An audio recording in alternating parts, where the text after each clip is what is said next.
Buenos días, señoras y señores diputados. Bienvenido también al presidente de la Asociación Provincial de Empresarios de la Construcción de Badajoz, ADECOBA, don José Antonio Calvo Delgado. También le damos la bienvenida a todos quienes nos acompañan, representantes de los medios de comunicación y altos cargos de la Consejería de Fomento, Vivienda, Ordenación del Territorio y Turismo. Comenzamos este nuevo periodo de sesiones y también comenzamos con esta comisión de fomento. Antes de pasar a leer el orden del día, por petición de los dos grupos mayoritarios y teniendo en cuenta que algún miembro de esta comisión se tiene que ausentar a lo largo de esta comisión, el cuarto punto, solicitud de comparecencia de otras entidades o personas, lo vamos a adelantar una vez que ya veamos que se ha integrado también los dos miembros que faltan de los otros dos grupos parlamentarios de esta Cámara. Mientras vengan esos dos miembros, no obstante, vamos a seguir con el orden del día tal como está aquí estipulado. Si vemos que el miembro o los miembros que se tengan que ir de la comisión, se llega el momento de que se tengan que ir y si no han llegado ellos, pues ya lo pasamos también a votación para tampoco perjudicar a nadie de su señoría. Entonces, señor secretario, proceda, por favor, a leer el orden del día. Gracias, presidente. El primer punto del orden del día es lectura y aprobación, si procede, del acta de la sesión anterior. El segundo punto del orden del día es la comparecencia del presidente de la Asociación Provincial de Empresarios de la Construcción de Badajoz, ADECOBA, a los efectos de informar ante la Comisión de Fomento, Vivienda, Ordenación del Territorio y Turismo sobre la situación actual de la vivienda y del sector de la construcción en la Comunidad Autónoma de Extremadura. Esta comparecencia fue formulada por una quinta parte de los miembros de la comisión pertenecientes al Grupo Parlamentario Socialista. El tercer punto del orden del día son dos preguntas. La primera pregunta es sobre el grado de ejecución presupuestaria en el año 2012 de la Consejería de Fomento, Vivienda, Ordenación del Territorio y Turismo a fecha de 31 de diciembre de 2012. Formulada esta pregunta por don Francisco Macías Martín. La segunda pregunta es la siguiente: ¿cuál es el coste de reparación de cada una de las carreteras y autovías de competencia de la Junta de Extremadura afectadas por las inundaciones y desembalses masivos de las presas de la cuenca del Guadiana desde el 25 de marzo al 8 de abril de 2013? Formulada esta pregunta por don Francisco Macías Martín. Y el cuarto punto del orden del día es la solicitud de comparecencia del presidente o la vicepresidenta de la Asociación para la Atención y la Integración Social de las Personas con Discapacidad Física de Extremadura, APAMES, o la directora de la Oficina Técnica de Accesibilidad de Extremadura, OTAES, a los efectos de informar y poner en valor ante la Comisión de Fomento, Vivienda, Ordenación del Territorio y Turismo la labor que desempeñan en defensa de los intereses de las personas con discapacidad física y, más concretamente, en materia de accesibilidad. Formulada esta solicitud por una quinta parte de los miembros de la comisión pertenecientes al Grupo Parlamentario Popular Extremadura Unida, PPEU, de conformidad con lo previsto en el artículo 204 del reglamento actual. Es todo. Gracias, señor secretario. Comenzamos la reunión de esta Comisión de Fomento, Vivienda, Ordenación del Territorio y Turismo con el primer punto, lectura y aprobación, si procede, del acta de la sesión anterior. ¿Alguna observación al acta de la sesión anterior? Se aprueba entonces por unanimidad de los presentes. La segunda, comparecencia de otras entidades o personas, en este caso la comparecencia, como decíamos anteriormente, del presidente de la Asociación Provincial de Empresarios de la Construcción de Badajoz, ADECOBA. Tiene la señora Moreno Duque la palabra por tiempo máximo de 5 minutos. Gracias, presidente. Gracias, señor Calvo, por comparecer en esta comisión de fomento a petición del Grupo Parlamentario Socialista, y gracias especialmente porque sabemos de su apretada agenda por las responsabilidades que usted tiene no solamente como presidente de ADECOBA, sino también a nivel nacional como vicepresidente del sector y a nivel también europeo. Por eso nos interesa especialmente lo que usted nos pueda aportar a lo largo de esta sesión. El estado actual de la construcción es por todos conocido, ha caído ostensiblemente, y por eso el Grupo Socialista ha entendido que era absolutamente necesario escuchar al sector, a todo el sector. Por eso por aquí han pasado el presidente de PIMECON, el presidente de FECON y los presidentes de los distintos colegios profesionales, tanto el Colegio de Aparejadores de Cáceres, de Badajoz, y el presidente del COADE.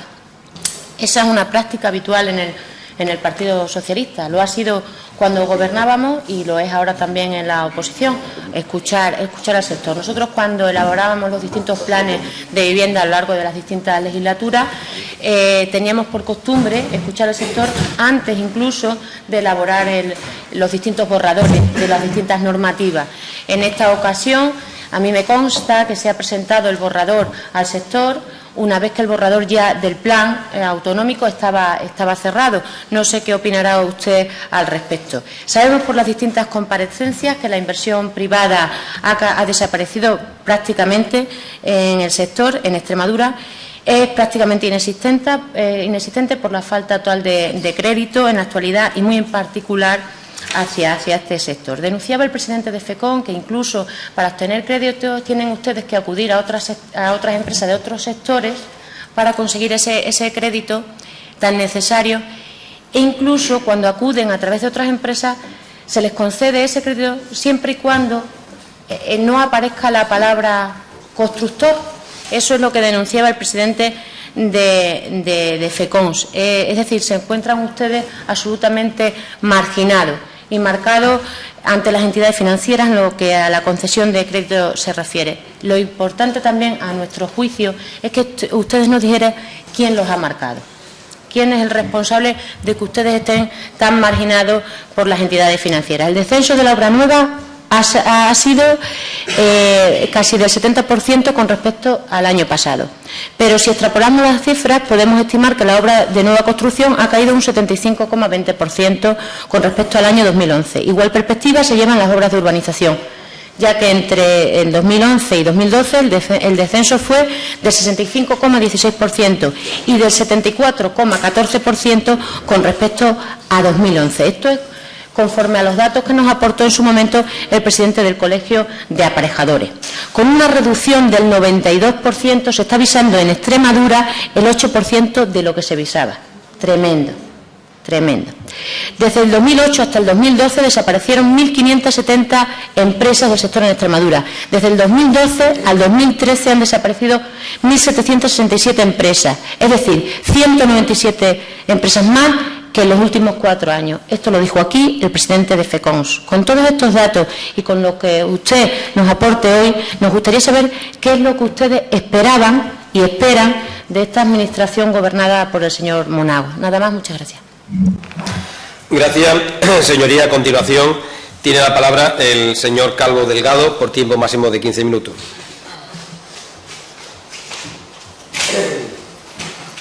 Muchas gracias. Escuchándole a usted, pues ya solo me hace falta sacar el pañuelo o sacar el paraguas, y qué es lo que le podría ir bien a este país actualmente. Una fábrica de paraguas por la que está cayendo es enorme. Usted lo ha dicho todo ya. O sea que yo le voy a dar datos, pero el sector nuestro de la construcción está abocado al fracaso más absoluto y total, con la inoperancia y el desconocimiento, el no querer tomar ninguna medida de los que actualmente pues tienen la potestad para poder tomar las medidas, porque nosotros no somos los culpables de la crisis, no somos los culpables. Nosotros somos la única solución para poder salir de la crisis, la industria de la construcción. Y en primer lugar, aparte de esto que me ha perdido, pues era agradecerles a ustedes el poder invitarnos y pedirles disculpas por no poder comparecer en julio, pero como lo ha dicho antes la diputada socialista, pues tengo la vicepresidencia nacional de todo el sector, soy el vicepresidente de la intersectorial de toda España de CEPIME y llevo la presidencia europea desde hace 2 años y medio. Pues eso me hace viajar muchísimo, estar en los foros. Vivo en Extremadura y no tengo los medios, y quiero vivir en Extremadura y no tengo los medios de viaje tan rápido que tienen otros, aunque sí tengo unas carreteras preciosas y buenas, y entonces me implica tener mucho control con mi agenda. Nuestra exposición de hoy pues debe ser informativa, pero será reivindicativa, y desde este momento les instamos que, una vez conocido nuestros problemas y la situación del sector y nuestras propuestas, adopten las soluciones pertinentes. La primera reflexión que queremos transmitir es que Extremadura, sin la mejora del sector de la construcción, nunca saldrá de la crisis. Estos hechos son hoy incuestionables. Empecemos por examinar la situación actual del sector. Para examinarla debemos señalar que la actividad constructiva se compone de la inversión privada y la inversión pública. La inversión privada prácticamente está limitada a la construcción de viviendas denominadas libres y a la ejecución del planeamiento inherente a la construcción de dicho tipo de viviendas. En la actualidad podemos decir que no existe actividad privada constructiva alguna. Usted la ha dado con las tasas de visados que ha habido. Vivienda de nueva construcción prácticamente no se ejecuta ninguna. No existe financiación para las empresas y de igual manera ha desaparecido lo que pretendan promover y valga la redundancia, una promoción privada. Un empresario de la construcción ni un promotor privado puede ir a la banca a por un préstamo porque le miran como si estuviese loco. Y si intenta sacar un préstamo para un comprador de su vivienda, le dicen que no. Y ese mismo comprador, con los mismos datos, le dan el préstamo para la vivienda que tiene el banco, la entidad bancaria. Respecto a la rehabilitación de viviendas, se están llevando a cabo a través de la economía sumergida, dando la gran presión que pesa sobre las empresas que obligan a derivar esta carga sobre el proyecto de obra y el precio. ¿Y qué es lo que ocurre? Pues que esta práctica es nefasta para el sector de la construcción. La gente no está dado de alta, la gente trabaja en 14, 15 horas, trabajan, no hay sábados, no hay domingos en el sector de la construcción y trabajan como si fuesen una república bananera. Aquí ve usted las obras y ve que cada vez aparecen medidas de seguridad. Y se acerca usted a los trabajadores a preguntarle y dice, no, es que o trabajo 12 horas o tengo que buscarme a otro lado. ¿Y usted respeta el convenio colectivo? ¿Le respetan? No, pues mire usted, nosotros no tenemos opción ni podemos acabar con eso, solo pueden acabar los inspectores de trabajo. ¿Qué hacen las inspecciones de trabajo? Las inspecciones de trabajo van a visitar exclusivamente a los centros legalizados, a los que tienen los papeles. Sin embargo, no tienen visitas por las ciudades determinando a ver dónde localizan una visita y dónde ven una obra ilegal. A lo mejor sería muy bueno que esas inspecciones fuesen de los municipios, que los municipios se han dedicado a crear las oficinas de urbanismo, dotándolas de personal de 40 a 50 viviendas cuando estábamos, 40 a 50 empleados cuando estábamos a tope en trabajo, y hoy siguen con los mismos 40 a 50 trabajadores, pero no solucionan ni ven los defectos y las ilegalidades que se cometen en el sector de la construcción. Es necesario hacer una labor de seguimiento.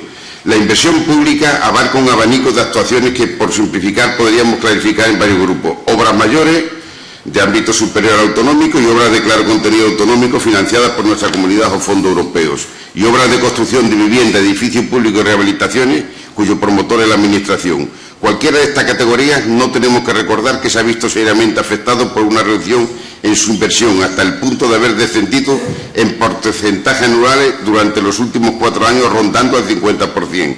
Es cierto que se ha apreciado una mejoría en los últimos meses respecto a la licitación pública, pero además de insuficiente, adolece a nuestro juicio de unos condicionantes que, lejos de acudir en ayuda del sector, están provocando la caída aún más, si cabe, del mismo.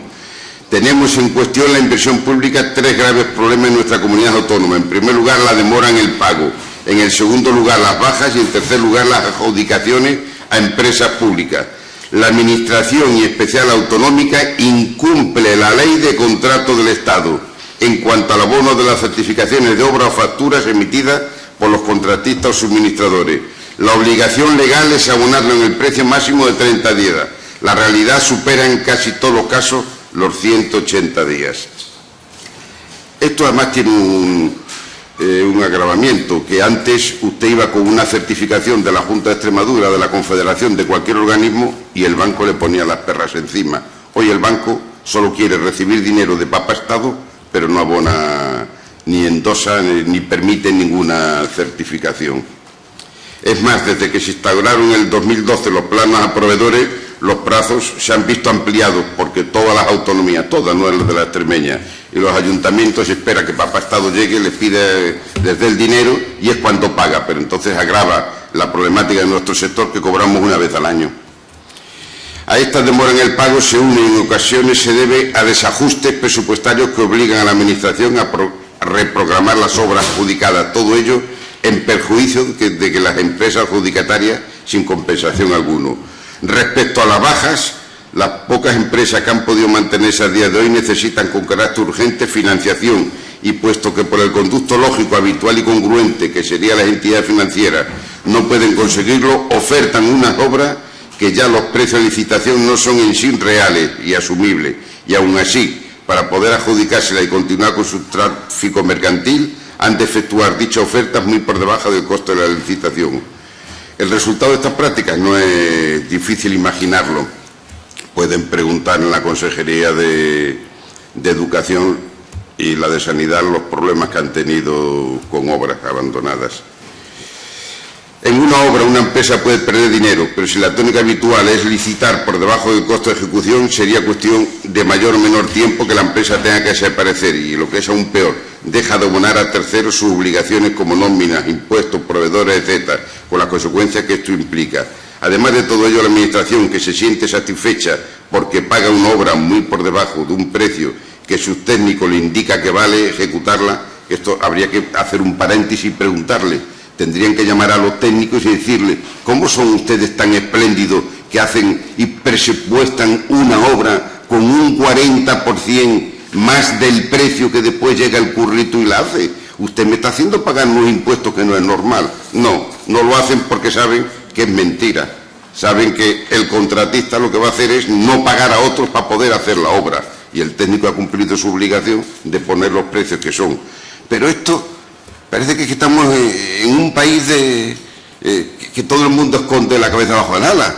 Pero si es que, ¿cómo puede ser que yo a la Junta de Extremadura le dé un presupuesto y vamos 25 empresas y coja la Junta de Extremadura, la consejería que sea, cualquiera? Y eso es tónica también que vienen instrucciones del Gobierno central. Y cogen el último precio. Cuando tienen el último precio, llaman a todas las empresas diciendo, este es el último precio, ¿lo baja usted más? Yo creo que no merece comentario. Yo me he presentado y me presento a empresas, a obras de la Junta de Extremadura y he dado instrucciones ya que se acabó, porque no puedo ir a una subasta pura y dura y a expensas de que un loco que me venga de Galicia, que me venga del mismo Extremadura o de Madrid, pues de precios aún más ridículos y nos bajen más el precio. Es inasumible según lo tenemos, pero en la política hemos hablado con el interventor de la Junta de Extremadura, con la consejería, que sí que se vería, pero la solución no la tenemos. Un segundo problema con las licitaciones públicas que nos encontramos son las adjudicaciones directas a las empresas públicas inmobiliarias municipales y en especial por la cuantía de dicha adjudicación y número de obras a la empresa Traxa. Ahí ya hemos mencionado la bicha. Si la Junta de Extremadura, la consejería más inversora, ha sido la de Agricultura y este presidente ha ido con el presidente de Cáceres, que somos los únicos que estamos en la Confederación Nacional de la Construcción. Los demás, pues cada uno puede montar una asociación donde le dé la gana, pero somos los que estamos en la nacional. Hemos ido y le hemos expuesto al consejero toda la problemática y le dijimos que estamos a disposición para hacer hasta los proyectos. Pues las obras se las ha llevado Trasa, ni está en Extremadura ni paga impuestos en Extremadura.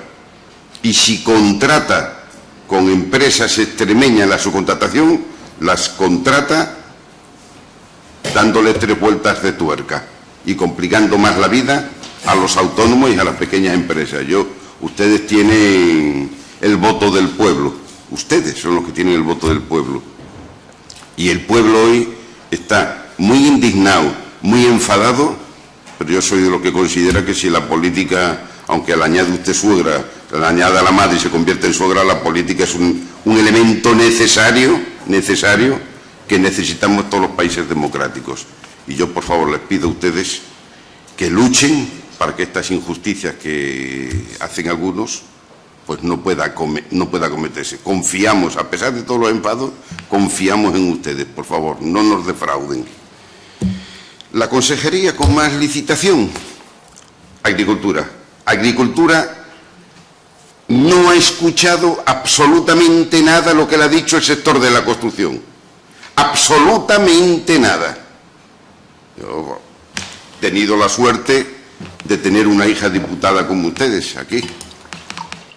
Y sé cómo funciona el Parlamento. Y conozco a los políticos, pero no he tenido solución. De verdad, ha sido un fracaso para mí el que la agricultura, que podía ayudar muchísimo por toda Extremadura en obras pequeñas y obras menores y caminos, ha desoído y no nos ha escuchado y no nos ha hecho caso. Sí, el trato es exquisito porque ustedes son personas muy educadas, no estamos a gorrazos, pero no han hecho nada. En el 2012 se nos dijeron que se habían devuelto fondos por no poder ejecutarlo. Miedo nos da que en el 2013 pueda volver a pasar igual. Aquí en Extremadura tenemos empresas nacionales que no las consideramos extranjeras. Son empresas nacionales porque están cotizando aquí y tienen sus números de trabajadores aquí. Son capaces y somos capaces de hacer cualquier tipo de obra que pueda necesitar la Junta de Extremadura. No hace falta ir a empresas raras y que no estén en Extremadura. En la situación que nos encontramos no podemos admitir este trato de favor hacia las empresas públicas. Entendemos y comprendemos que las empresas públicas están creadas y hay que darle un sentido. Pero mire usted, no a cargo de las empresas privadas, que luchen igual que están luchando las empresas privadas. Y yo sí tengo algo que decir a los políticos, es que ha habido muchas promesas de controlar las empresas públicas y estas empresas que se decía que iban a desaparecer en un nivel muy alto y no ha ocurrido. Yo entiendo que ustedes aquí están en Izquierda Unida, PSOE y PP. Izquierda Unida, por lógica, porque si no, no tendría criterio, tiene que defender la empresa pública. Estaría bueno que ahora Izquierda Unida tuviese que decir que la empresa privada. Yo, desde luego, a ustedes tendría que decirle chapó por lo que están aguantando y lo que están haciendo, pero, por favor, igual que yo le digo chapó, acuérdese usted que el empleo y el beneficio de una nación, de un país, viene más por la empresa privada.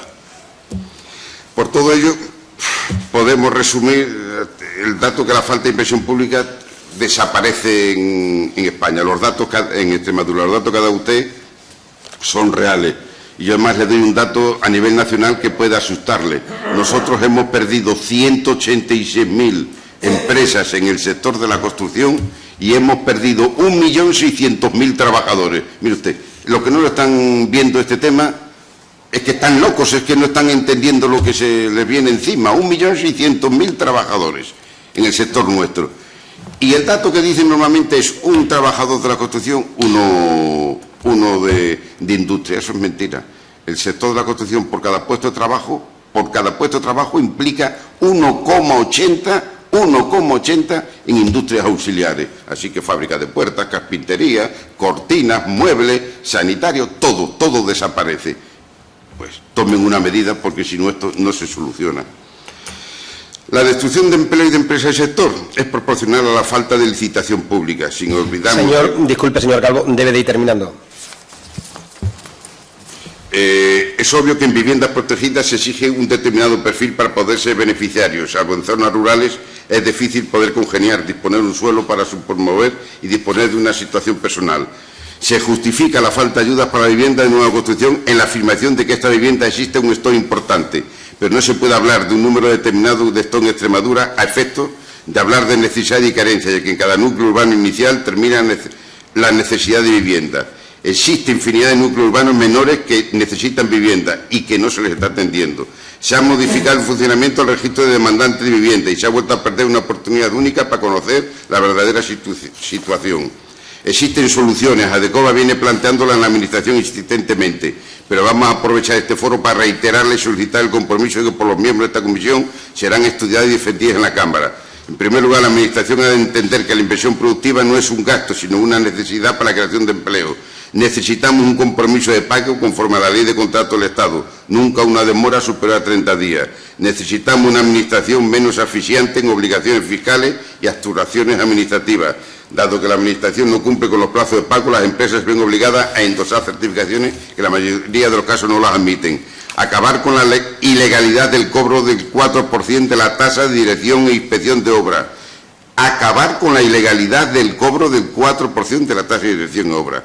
Eliminación de la tasa por dirección y certificación de obras. No más adjudicaciones directas a empresas públicas. Y por todo ello, resumiendo, les instamos a que trasladen nuestra preocupación y nuestras propuestas, que la Administración asume el compromiso de invertir en este sector y de invertir con racionalidad, que apoye planes de infraestructura, fomente con ayuda la eficiencia energética en la construcción, suavice la carga fiscal y administrativa y, en definitiva, adopte cuantas medidas sean necesarias para impulsar este sector, que en toda España, y muy particularmente en Extremadura, es necesario para salir de la crisis. Yo, José Antonio Calvo Delgado, estoy en un foro estratégico que llaman el foro de más alto nivel de toda Europa, para intentar traer para España 30.000 millones de euros de fondos para eficiencia energética. Y yo, con asombro, estoy viendo que en España las obras de rehabilitación con eficiencia energética va a ser una utopía, porque el Gobierno tiene que tratar y va a tratar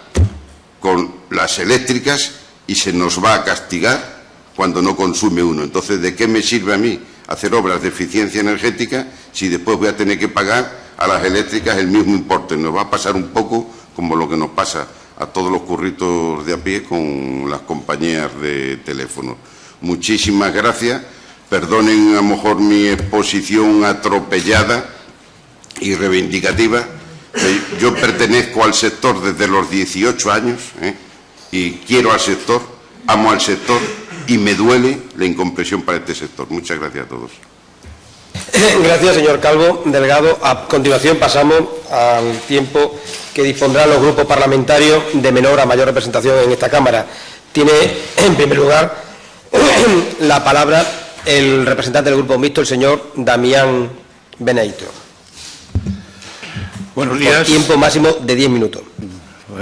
Pido disculpas por haber llegado tarde, pero veníamos de otro... Pedro y yo veníamos de otro sitio y la verdad es que cuando hay cuidado uno lo tenemos que ir de un sitio para otro. Yo, por lo que he ido leyendo según usted iba exponiendo y por lo que ha expuesto usted, yo creo que usted ha dicho aquí cosas muy serias y en un lenguaje más cosas muy gordas. Es decir, es verdad que la construcción durante mucho tiempo ha sido el motor económico de este país. Eso es indudable. Y que la burbuja precisamente inmobiliaria fue la que nos condujo a la crisis económica. Eso está clarísimo. Que es verdad que proliferaron, como usted ha dicho, las empresas de construcción, muchas de ellas sin una base empresarial seria, porque eso también hay que reconocerlo. Cualquier persona pues montaba una empresa de construcción porque era lo que en aquel momento facilitaba y daba pie a ganar mucho dinero en poco tiempo. No me refiero al caso suyo, que lleva desde los 18 años y que lógicamente habrá pasado por todo este tipo de vicisitudes, aunque no creo que tan gordas como la que estamos viviendo ahora mismo. Digo que ha dicho cosas muy gordas porque usted ha hecho una serie de denuncias aquí del sector que afectan a la Administración. La Administración está incumpliendo una serie de requisitos que tiene que cumplir. Y a mí eso me parece serio. Me parece serio. Es decir, la Administración tiene la obligación de cumplir sus propias normas. Y si no las cumple, pues alguien tendrá que decirme qué lo tiene que hacer. Es decir, esto no puede seguir así. Es decir, si la Administración se convierte en el primer ilegal, ¿dónde vamos a ir después? ¿Cómo vamos a pedir luego legalidad a las empresas, a los trabajadores y demás? La cosa es bastante complicada.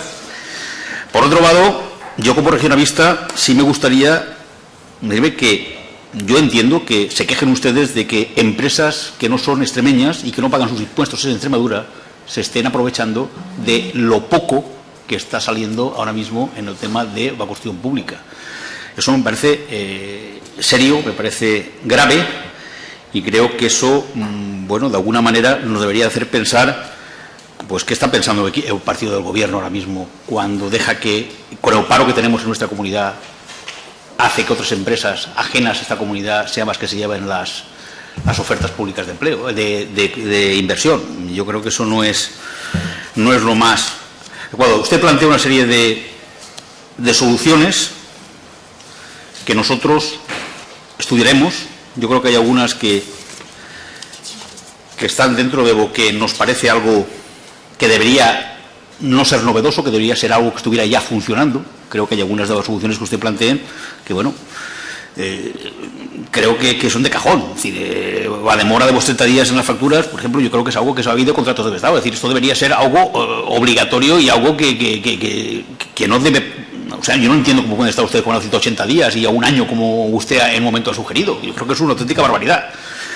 Por eso, bueno, yo desde mi grupo y desde la agrupación de diputados regionalistas, lo único que me gustaría es que en su próxima intervención pues nos dijera un poco estas soluciones que ustedes plantean, si tienen recorrido en el tiempo, si hay algunas que tienen que ponerse en práctica antes que otras, porque lo que está claro es que yo mucho me temo que con los datos estadísticos que hay, dentro de 4 días aquí empresas de la construcción de Extremadura van a quedar 3,5, en el caso de que queden, porque esto va a ser casi inviable. Si la inversión pública no aumenta en construcción, si las consejerías que más obras hacen se las dan a empresas públicas de fuera de esta comunidad y demás, pues posiblemente esto sea un auténtico desastre. Por eso me gustaría que porque ha sido final, cuando habían dicho que tenía que terminar usted, ha ido un poco deprisa, pues que me precisara un poco más estas soluciones que ustedes plantean, si se lo agradecería, para que nosotros en algún momento pudiéramos hacer algún tipo de propuesta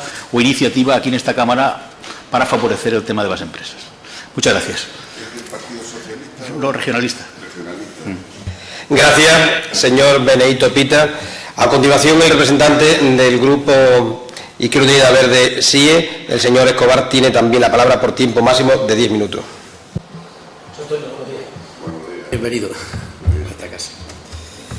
Bueno, yo creo que la descripción de las dificultades del sector que nos ha hecho, se me ha escuchado la anterior, sí, también, ¿no? Sin problema. La bienvenida y esas cosas. Que creo que la descripción que nos ha hecho de las dificultades del sector, no se me enfade si le digo que es relativamente poco original. Quiero decir que la situación de la caída del sector de la construcción, pues es un hecho conocido en los últimos, ya no sé si 4 o 5 o 6 años, pero no se me toma mal si le digo que el sector de la construcción es el que ha provocado después, en cadena, por esa capacidad para generar empleo que tiene, que 1,8 es un índice muy a tener en cuenta, que se ha llevado por delante pues un montón de oficios, un montón de fábricas, desde vidrio, aluminio, madera, todas, ¿no? Y claro, yo he ido apuntando los males del sector de la construcción. Falta de crédito. En España el sistema bancario es como es. Usted sabe que ha habido un proceso encima de fusiones y de fortalecimiento de los bancos, y que la capacidad de la administración o de los gobiernos para incidir en los bancos es cada vez menos. Yo creo que al contrario ha aumentado la capacidad de decisión o de presión de los bancos hacia los gobiernos. Yo creo que en vez de crecer la capacidad del gobierno para ponerle ciertas condiciones, para imponerle ciertas obligaciones a los bancos, ha sido al revés. Son los bancos, cada vez menos y más fuertes, pues los que han mandado, por así decirlo, a los políticos. Eso yo lo veo un poco así. Claro, ha habido una caída de la obra pública y una caída de la obra privada, pues bueno, que donde trabajaban antes a lo mejor 3 o 4 millones de personas, pues han perdido. Si en los próximos 6 meses o el próximo año consiguiéramos recuperar ese 1.600.000 trabajadores que se han perdido, prácticamente diríamos que estamos fuera de la crisis. Diríamos que se ha acabado o que estamos fuera de la crisis. O con menos también. Con menos de 1.600.000, ¿no? Luego el tema de la morosidad. Yo creo que ese es un tema, no sé si es más reciente o es un tema histórico. El cobrar a tiempo es imprescindible para que cualquier pequeña empresa, y según los datos que usted ha dado de la desaparición de empresas y el número de trabajadores, me salen a 8 o 10 trabajadores por empresa, 182.000 empresas y 1.600.000 trabajadores, 8 o 9 trabajadores por empresa, o sea, pequeñas empresas. Sabemos que existen FCC y que existen, en fin, esas grandes empresas, pero la mayoría son, pues, en torno a la docena de trabajadores, a la veintena de trabajadores. Y claro, a lo mejor FCC puede soportar la morosidad de X tiempo, pero este otro tipo de empresas no pueden soportar. Y tener unos meses, tenerlos así, pues... Y luego el tema de la economía sumergida. que efectivamente tiene al sector podrido. Dicho sea con todo cariño, en el sentido de que no hay forma de hacer cumplir los contratos, de que las obras salen a un precio que después es real, etcétera, etcétera. Esto es una descripción, digamos, bastante notarial de la situación que hay y yo me preguntaría a ver qué parte, además de disminuir la presión fiscal que usted reclama, lo de esa tasa y lo de el conjunto de tareas burocráticas a las que se ven sometidas, que casi hay que ser más oficinista que constructor, y usted ha pasado ya por todos los sectores esos, ¿no? Usted conoce de sobra el sector. Cosas que la Administración puede hacer. Pero a mí me hubiera gustado, no sé si no cree usted que hubo, no vio por ello fecha, pero no hubo falta de planificación que llevó a un sobredimensionamiento del sector y que hubo una capacidad de construir viviendas y de construir carreteras que no respondía a la demanda real que tenía este país. Y ahí está. Hay no sé cuántos miles de viviendas cerradas que, además concentradas en determinados núcleos de población, pues no hacen que no se venda una vivienda, no que no se construya, sino que las que están construidas o las que están en medio no se acaban y las que están construidas no se venden. Entonces yo creo que hubo un problema de falta de planificación que es típico de las economías de mercado, de la economía liberal, que lo que va bien durante un tiempo se infla, ¡boom!, hasta que pega el pego. ¿Y no cree usted que también se metieron en este oficio mucha gente que solo quería ganar dinero de forma rápida? Yo creo que hubo mucho, no como usted, que lleva en esto toda la vida, sino que a rebufo de lo calentito que estaba el sector, de lo recalentada que estaba la economía, se metieron muchos asbenedizos, se metía constructor cualquiera, cogía una promoción de 10 o 12 viviendas, empezaba la siguiente y cogía 3 y luego hacía tal cosa. Yo creo que hubo muchos llegados a este sector con el recalentamiento de la economía que no eran conocedores del oficio y conocedores y que después a todos se los ha llevado por delante la crisis. Esto ha obligado que esta especie de lucha fratricida para bajar los precios, el montón de empresas, ahí tenemos el hospital de Cáceres, a mitad de camino lo han cerrado y han abandonado porque dicen no somos capaces de terminar la obra con estos precios. Me gustaría que nos sugiriera ver qué es lo que realmente podemos hacer los políticos, porque le aseguro que no es fácil ser testigo de esta situación tan dramática, tan difícil. Bueno, ¿y yo qué hacemos? ¿No? A veces te entra cierto agobio y cierta impotencia, decir, bueno, ¿yo qué hago? Tengo que trabajar más en este sentido, votar más, votar menos. Le aseguro que no es fácil intentar colaborar para que la situación salga. Ahora, yo creo que la balanza de la oferta y la demanda en el sector de la construcción, yo creo que se ha roto, no sé si de una manera irrecuperable, pero desde luego yo creo que en el sector de la obra pública hay muchas viviendas públicas por rehabilitar, hay muchas carreteras pequeñas por hacer, hay muchos colegios que están... Yo creo que hay un margen de recorrido ahí en la obra pública que se podía recuperar. Lo que ocurre es que todo depende de la disponibilidad presupuestaria. Y luego, yo creo que quizá no es el momento ni el sitio para que discutamos sobre si empresa pública, empresa privada es más rentable o menos rentable, ¿no? Yo creo que la empresa privada, con toda la legitimidad del mundo, tiene que buscar su beneficio, tiene que buscar su ganancia, sus medios de vida, y la empresa pública no tiene esa función. Por eso, a lo mejor, a la hora de pelear por un precio, pues donde debe estar incluido un beneficio empresarial y donde no debe estar incluido, pues a lo mejor ese pulso lo gana la empresa pública, y nosotros efectivamente somos defensores de la empresa pública. Lo que pasa es que me gustaría que tuviera más carácter subsidiario del que tiene. En alguna ocasión yo he dicho que soy obseso de la inversión pública, pues porque no hay mucha inversión privada. Me gustaría estar en una economía como la de Suiza o como la de Canadá o la de Australia, en la que no es necesario tanto el peso del sector público, porque el sector privado es bastante dinámico. Pero aquí no estamos en esa situación, y entonces, frente a la inanición, pues el sector público tiene que tirar del carro. Por eso, efectivamente, somos defensores de la empresa pública, porque una empresa pública eficiente. Le aseguro que no estamos ahí por colocar a nadie en la sopa boba, sino empresa pública productiva, eficiente y que responda a las necesidades. Yo espero a su segunda intervención a ver qué sugerencias concretas nos hace, aunque algunas ya están muy claritas aquí, ¿no? La parte de lo de la fiscalidad y lo de la economía sumergida, etcétera, etcétera. Yo comparto con usted el tema de los inspectores de trabajo. Yo creo que van a donde menos falta hace, así de sencillo. Y yo creo que tampoco es tan difícil localizar donde hay obras. Y te acercas a ver si está en orden o no está en orden. Y ya no me quiero creer eso que cuentan las malas lenguas, de que a veces incluso avisan cuando van a ir a una empresa. Oye, que tal día van a ir los inspectores para allá. Y ese día todo el mundo está con el casco, está todo perfecto, ¿no? En fin, eso yo digo que son malas lenguas, no me atrevo a creérmelo, pero cuando el río suena, agua lleva. Nada más, yo espero la segunda parte de su intervención y le aseguro que estamos en la mejor disposición posible desde este modesto grupo que yo presido, para que se reactive la economía, para que los palos que están puestos en las ruedas se quiten y para que esas zapatas de freno que se han quedado pegadas al disco, pues que se despeguen. De verdad que estamos en la mejor disposición para ello. Muchas gracias. Gracias, señor Escobar. A continuación, la señora Moreno Duque tiene la palabra por tiempo máximo de 10 minutos. Gracias, señor presidente. le agradezco la intervención, tanto... agradezco que sea reivindicativa, no solamente informativa, porque usted está aquí para informar y para reivindicar lo que cree que es bueno para el sector, y nosotros estamos aquí para recoger esas reivindicaciones. Por eso ya le adelanto que vamos a presentar una propuesta de impulso para que efectivamente la comunidad autónoma, la administración autonómica, esta administración gobernada por Monago, deje de incumplir sistemáticamente la ley de contratos.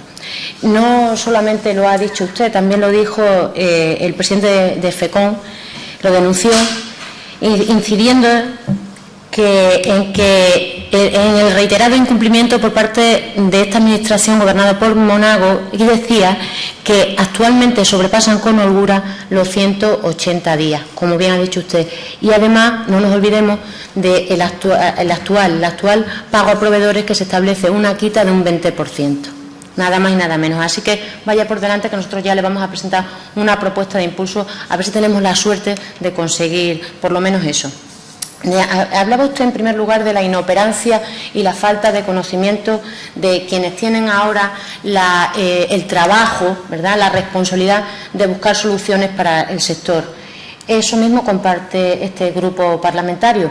Nosotros entendemos que tienen una falta de conocimiento que les lleva a partir de una cifra tramposa que a mí me gusta recordar en cada una de las comparecencias de los distintos intervinientes, porque creo que perjudica especialmente a Extremadura. Ellos, cuando elaboran el Plan Nacional, me estoy refiriendo a cuando el Grupo Parlamentario Popular, tanto en el Congreso como aquí, y el consejero de Fomento aquí, dicen que hay una obra nueva excesiva, y por eso no fomentan las viviendas de protección oficial, la obra nueva, y se centran más en la rehabilitación. Parten de una cifra tramposa, porque ellos parten de que en España hay 680.000 viviendas construidas y sin vender. Y todos sabemos que esas 680.000 viviendas se sitúan en la costa levantina y en la periferia de las ciudades. Como eso es así, perjudican a territorios como Extremadura, porque si dividiéramos esas 680.000 viviendas entre los habitantes que tiene nuestro país, a Extremadura le corresponderían 17.000 viviendas por vender, y no es así. Usted ha dicho que no sabe en cuánto se podría cifrar el número de viviendas que hay sin vender, ya se lo digo yo, 1.500 viviendas hay sin vender en Extremadura. Por eso en Extremadura hay todavía hueco para la VPO. Cuando a nivel nacional llegó la crisis, porque llegó la crisis, no nos olvidemos, en la última legislatura de Zapatero, cuando llegó la crisis del Ministerio de Vivienda y se suprimió la ayuda a la entrada, aquí Guillermo Fernández Vara intentó compensar esa ayuda a la entrada para rescatar al sector por la vía de la VPO con un incremento de la parte autonómica. En el gobierno del señor Monago, este consejero de Fomento ha optado por eliminar esa ayuda a la entrada a nivel autonómico. Pero es más, ahora a nivel nacional, aprovechando la ley antiinquilinos, también suprimen la subsidiación de los créditos, esa ayuda que tenían esos compradores de viviendas de VPO en el pago de sus cuotas hipotecarias.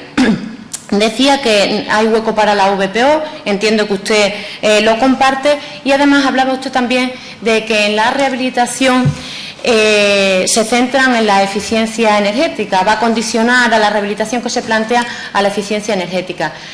Eso es verdad, y nosotros compartimos que eso es bueno que sea así, que vaya a condicionar a la mejora de la eficiencia energética y de la accesibilidad, pero nosotros lo que no compartimos es que limitan mucho la rehabilitación aislada, que es la que se da en las zonas rurales. Ellos fomentan la rehabilitación de las áreas de renovación degradada, que se da en las grandes ciudades, con las complicaciones que eso supone, porque tiene que poner de acuerdo a una serie de vecinos para que planteen una estrategia de rehabilitación conjunta. Por eso entendemos que esa medida no va a tener un impacto positivo a corto plazo en el sector. Nosotros entendemos que la que reactiva el sector a corto plazo es la rehabilitación aislada. Ellos la desprecian, la limitan tanto que desprecian el efecto multiplicador que esta rehabilitación tiene en la economía social de las zonas rurales, nosotros entendemos que, además de la rehabilitación de las áreas de renovación degradada y orientada siempre a la mejora de la eficiencia energética, se tenía que haber hecho una apuesta más decisiva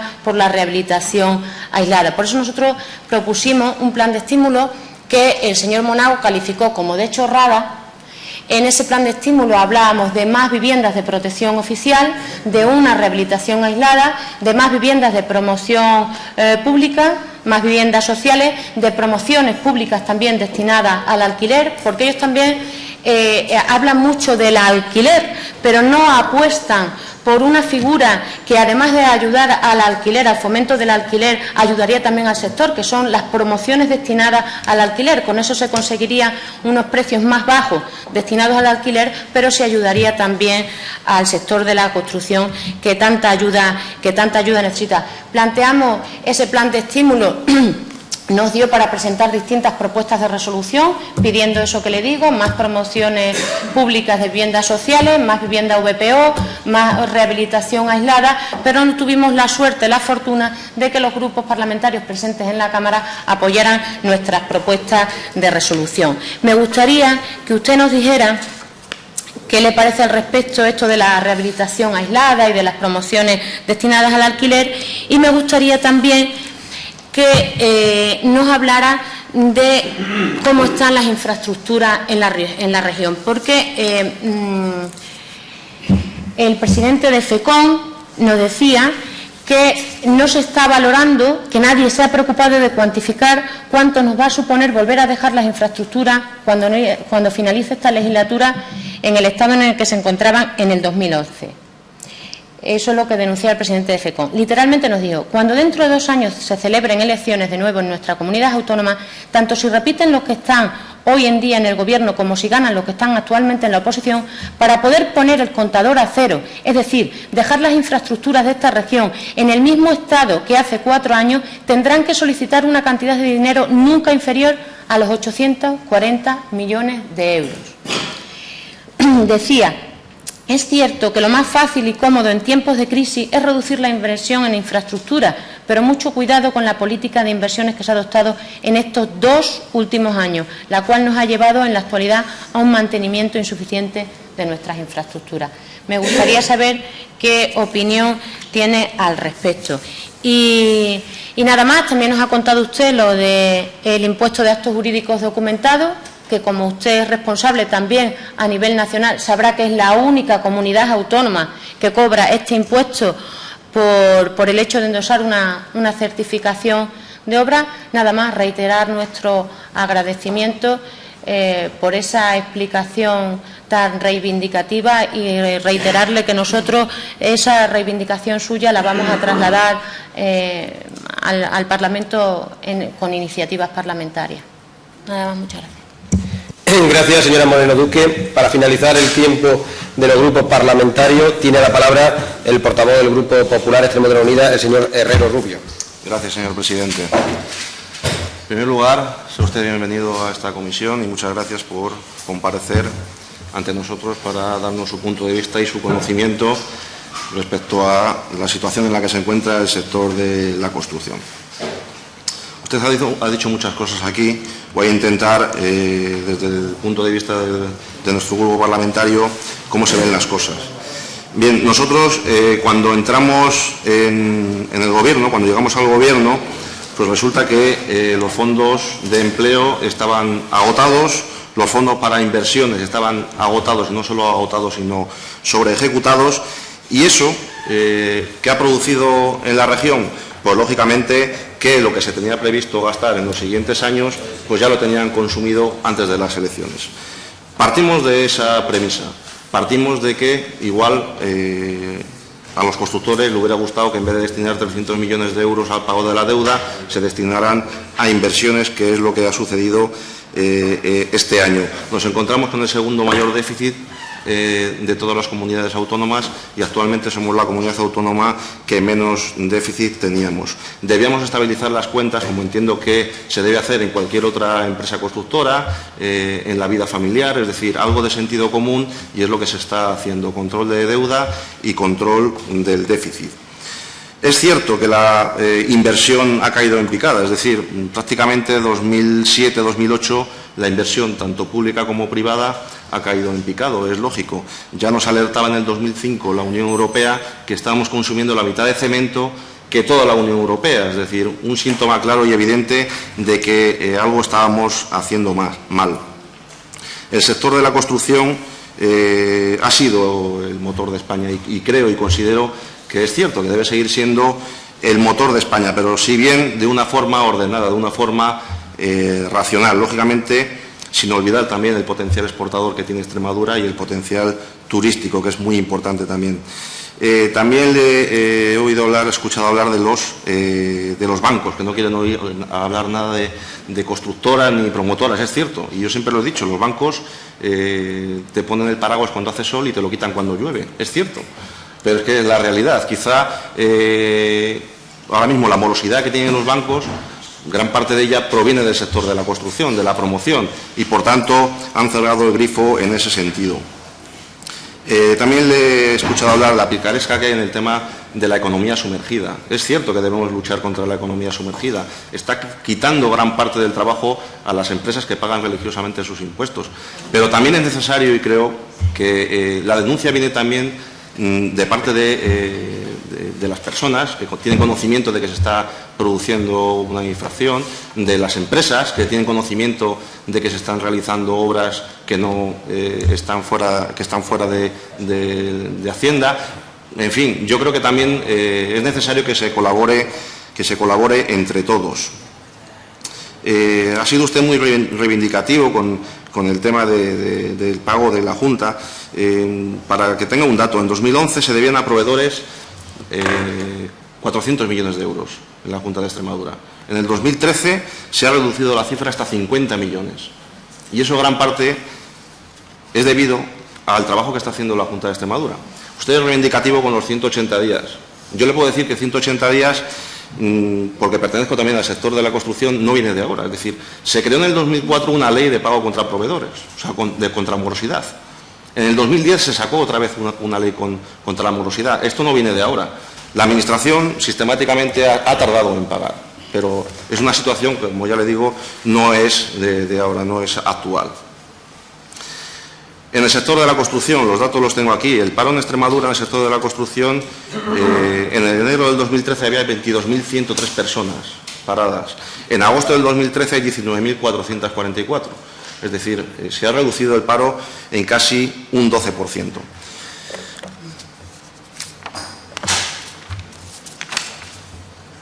Más datos que usted nos ha...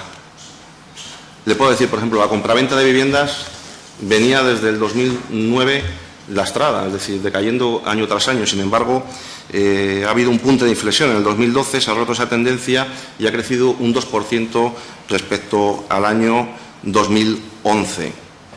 Se hablaba de vivienda protegida.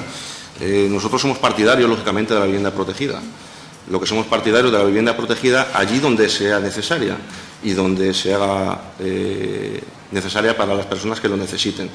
Se da la paradoja de que todavía existen en Extremadura viviendas protegidas sin ocupar. Y eso es decir, se han realizado viviendas allí donde no se necesitaban, es decir, atendiendo muchas veces al color político del ayuntamiento que la solicitaba. Y eso, no creemos en ese modelo, en el construir viviendas porque sí, sino allí donde se necesiten. Pero es que este modelo es el existente y bajo sus efectos hemos estado hasta la terminación del periodo de vigencia de los planes nacionales y autonómicos 2009-2013.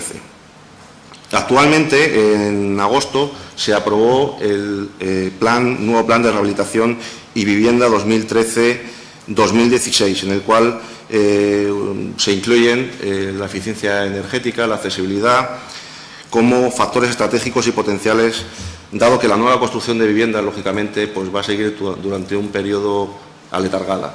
¿no? Entonces, bueno, debemos focalizar la construcción de otras formas, ¿vale? Sí, nos gustaría también contar con su opinión respecto al agente rehabilitador que está dentro del plan de vivienda, que actualmente cuenta con más de 800 técnicos inscritos para formarse en esta materia. Respecto a las bajas, es cierto, las bajas son preocupantes, es cierto. Y tenemos que poner remedio a ese tipo de licitaciones. Las bajas es una competencia totalmente brutal, es decir, se están llegando a bajas muy importantes. Y yo creo que eso, como bien usted ha dicho, va a lastrar el sector, porque a la larga es una pelota que tarde o temprano acaba con la destrucción de la empresa. Y yo creo que a partir de ahora, 2014-2020, se abre un periodo muy importante, un periodo donde, como bien sabe usted, seguimos siendo objetivo número 1 para la Unión Europea y van a llegar fondos importantes de Europa y debemos administrarlos y gestionarlos adecuadamente. Por eso considero que este nuevo periodo, a partir del 2014, va a ser un periodo importante, un periodo, yo considero, de comienzo de la recuperación. Creo que esa pelota que iba rodando, pues se ha conseguido parar y vamos a intentar entre todos conseguir que la tendencia sea positiva, sea al contrario. Y nada más, muchas gracias por su presencia y vamos. Gracias, señor Herrero. Y a continuación, ya para finalizar esta comparecencia, tiene nuevamente la palabra el señor Calvo Delgado por tiempo máximo de 10 minutos. Podía terminar en un minuto, minuto y medio.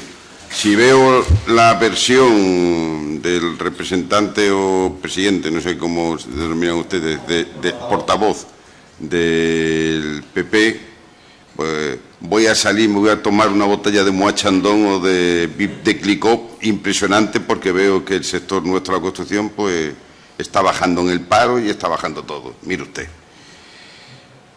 Las personas que desaparecen en el paro en el sector de la construcción es porque saben que en el sector de la construcción ya no se encuentra trabajo y se dan de baja y se van a otro lado. El problema de la emigración en España, con tantos partidos y con tanta gente que dice que hay que acabar con los emigrantes, son los que van a acabar con las pensiones. Porque el problema o la ventaja que teníamos con los emigrantes es que eran los que cotizaban. Y ahora los emigrantes están desapareciendo, yendo a sus naciones y están dejando de cotizar aquí. Y ese es un verdadero problema. Hay otro problema en el sector de la construcción que no están viendo ustedes los políticos y que lo vamos a tener, es que dentro de 8, 9, 10 años no va a haber gente formada en el sector de la construcción, porque los que se han jubilado con 45, 50 años, vamos, no les encuentra ni le busca un trabajo absolutamente nadie. Entonces, ¿y la formación quién? La autonomía, la Junta de Extremadura, con buen tino o mal tino para hacer su política, y tienen derecho a hacer su política porque el pueblo les ha votado, pues coge y dice, para el sector de la construcción, nada, le hago 2 cursos de grúa. Pues mire usted, si gruistas tengo 1.500 gruistas parados, ¿para qué quiero 2 cursos de grúa? Si le he presentado a usted un plan de formación que necesitamos, que yo no necesito limosna ni dinero de la Junta de Extremadura, que es el único sector que ha puesto el dinero encima de la mesa y ha construido centros de formación pagados por las cuotas empresariales. Y seguimos pagándolo. Y sin embargo, no se nos atiende como debemos. Yo soy muy reivindicativo, soy muy luchador, y lo que he pedido es que 10.000 mineros o 8.000 mineros son capaces de quemar Madrid y 1.600.000 trabajadores no se nos escucha en España, porque es el problema de toda España. Pues mire usted, esto algo falla. El sector minero tiene reconversión, el sector naval tiene reconversión, al sector de la construcción, a mí me dijo Rajoy un día, medio de juerga en Bruselas, dice, sois los que habéis hundido al país y tal que igual. Pues sí, somos los que hemos hundido al país, pero al país no le hemos hundido nosotros, al país le han hundido esos alcaldes que se han puesto la medalla cuando veían que sus pueblos se hacían 400, 500, 700 viviendas y ala, y suelo, y suelo, y suelo. y recalificar suelo, porque eso lo hacían, no lo pierden ustedes de vista, no somos solo los culpables nosotros, son culpables también los políticos que han permitido esa reconversión salvaje. Y lo querían los políticos, esa reconversión salvaje, porque en base a esa reconversión, los ayuntamientos se cogían el 15, el 20% del valor del suelo, importándoles muy poquito, y ustedes gobernaban en ese momento, o sea, tengo para todos, ustedes gobernaban en ese momento, importándoles muy poquito, que ese precio no iba en beneficio del cliente, porque si ustedes no hubiesen cobrado ese importe, hubiesen podido hacer vivienda social y viviendas protegidas para el pueblo. Y sin embargo, como ustedes ese suelo lo querían, salía a subasta y el empresario, que ha sido un inconsciente, de ese tema, pagaba mucho más por el suelo y la vivienda seguía subiendo. Sí, y ese es el verdadero problema del sector de la construcción. Usted lo decía, señor Escobar, y dice que muchas benedizos, joder, si yo les dijese la cantidad de políticos, abogados y gente que no era del sector, que se ha metido a promotor, vamos, alucina usted, alucinaría con las personas que se han metido, porque era un dinero fácil, pero es que el banco le pedía a usted 5.000 y le ponía encima de la mesa 20.000. España estaba haciendo de 600 a 800.000 viviendas anuales. España necesita única y exclusivamente 185.000 viviendas. A mí en Europa me decían que vais a llevarnos a todos los europeos a vivir a España. No, pues España sigue necesitando 185.000, 200.000 viviendas. ¿Cómo terminamos? Usted me decía, señora diputada, que hay 1.500 viviendas. Ese dato ni usted ni yo lo vamos a saber, porque hay un dato importante y que va a marcar mucho, que son las viviendas de segunda mano. Usted tiene controles con las viviendas de promociones que termina, pero las de segunda mano que se pone, se alquila o se venda o se la regalo, porque es que nadie pregunta por ellos. Entonces, yo estimo que algo más, pero no mucho más. Y sí tiene usted toda la razón del mundo de que son en núcleos grandes, donde puede haber, en núcleos rurales, perfectamente se podían edificar. ¿Cuál es la solución? Mire usted, yo a la Virgen de Fátima fui de rodillas, a ti no te lo puedo decir porque me imagino que serás agnóstico, ¿no? Bueno, yo fui de rodillas a la Virgen de Fátima y me dijo, hijo, milagros hago, pero imposible, lo tenéis muy negro en el sector de la construcción. En el sector de la construcción viene la solución por las rehabilitaciones. La rehabilitación es lo que puede dar trabajo ahora mismo. Y viene la solución, o podría venir, por el eje 16. Pero el eje 16, con todos mis respetos, ha sido injusto, no se ha tratado adecuadamente. Fue un engaño, yo se lo dije a la ministra así, porque al meter el eje 16 con todas las inversiones que suponía ese tema, era prioritario para Extremadura, porque nosotros estamos diciendo el sector de la construcción, bueno, ¿qué solución? Pero si el problema, a mí me importa 3 cominos el sector de la construcción ahora mismo. Si yo dentro de 10 días estoy con una empresa que tengo fuera, estoy trabajando en Mozambique, y me he ido con una empresa americana porque la empresa americana me paga 30 días y la española que me quería contratar me pagaba 190 o 200 días. O sea que lo tengo así tan claro. Y estoy negociando con otra empresa de Zurich para intentar montar otro negocio. ¿Por qué con una empresa de Zurich? Porque pagan a 30 días. En España no se paga a 30 días. Y el eje 16 nos serviría a nosotros para que las industrias florecientes de los emprendedores, que ustedes están haciéndolo muy bien con la ley de emprendedores, intentando meter apoyo, se puedan hacer industrias. Pero hasta que no estén hechas fábricas aquí, ¿de qué vivimos? Y resulta que las fábricas después no van a tener, porque el eje 16 se lo mandan para el eje de siempre, se lo mandan pues para Cataluña, con todos mis respetos para Cataluña, que mire usted, si tanto no quiere ser España, ¿para qué diablos necesita usted toda la inversión española allí para Cataluña? Y hunde otra vez más a España, hunde otra vez más a Extremadura. Y Extremadura, sin buenos canales de distribución, sin buenas autovías, es imposible. Hago mías las palabras de mi amigo y compañero Carlos, y desde luego el problema que vamos a tener, tenemos de las mejores carreteras de España, eso lo saben ustedes, pero el problema de mantenimiento en toda España es grande. Es lógico, un gobierno, el que sea, el que esté en el gobierno, tiene que quitar 3.000 millones y lo quita del órgano inversor, y fue lo que ha hecho aquí. Pero el problema del mantenimiento en carretera va a ser gordo. Y el problema de formación en el sector nuestro de la construcción va a ser gordo. Para que lo sepan ustedes y tengan un conocimiento independiente, le podré decir que nosotros tenemos un ente creado con sindicatos y patronal, que ya tiene narices, estar en la misma mesa sindicato y patrones, y tener un voto, y el voto tiene que ser unánime, por unanimidad. Bueno, usted imagínese, yo con los de Comisión Obrera y UGT, y encima como patronal y un voto. Pues nos estamos dedicando a visitar obras por obra, sin cobrar nada a nadie, para informarles de las deficiencias que hay en las obras y para que existan menos accidentes y para que vean temas ilegales. Pero somos de la única autonomía que nunca ha tenido una ayuda ni de ustedes, ni de ustedes hoy. Nunca, porque ellos no dan ahora porque dicen que no tienen. Ustedes tampoco daban cuando lo tenían. Nunca, nunca, nunca nos han ayudado absolutamente para estos cometidos. Nunca. El sector nuestro de la construcción es un sector dinámico, dispuesto a buscar ideas en conjunto y fórmulas. Yo he oído a uno de ustedes, no sé si usted o el regionalista, que no queríamos empresas de fuera. Yo sí quiero empresas de fuera. Yo no voy a pedir nunca al Gobierno que no cumpla la ley de contrato del Estado, y la ley de contrato del Estado nos obliga.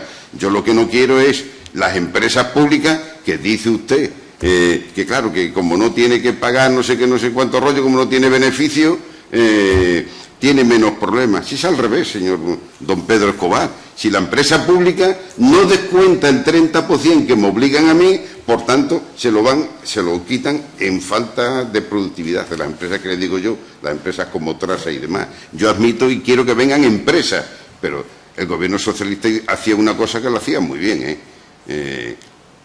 decía, cuando había una obra grande, venían todas las grandes al pastel, venían a hablar. Y desde el organismo pertinente le decían, hable usted también con una empresa extremeña. E iban acompañando de una empresa extremeña. Eso sí, siempre eran las mismas. Y se han hecho ricas 4. Las demás no cogíamos ni una rosca del tema. Y hoy sí se podría hacer. Hoy sí se podría hacer, vamos, pues además, yo le puedo determinar todos los nombres de las empresas que se han hecho ricas aquí. Usted lo sabe igual que yo.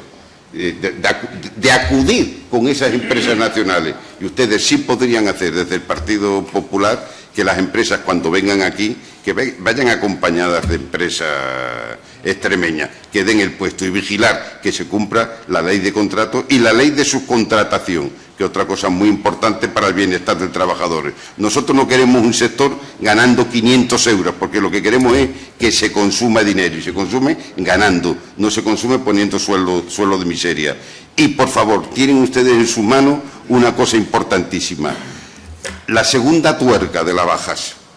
Las bajas, está bien, hay 20, 25, 30%, vale, pero no me... Disculpe, señor Calvo Delgado, debe de ir terminando. Porque eso es un disparate. Pues nada, muchas gracias. Reiterarle nuevamente el agradecimiento a toda la comisión por sus comparecencias aquí en esta Cámara. Seguimos con el orden del día y, como decía a continuación, una vez ya que el señor Calvo...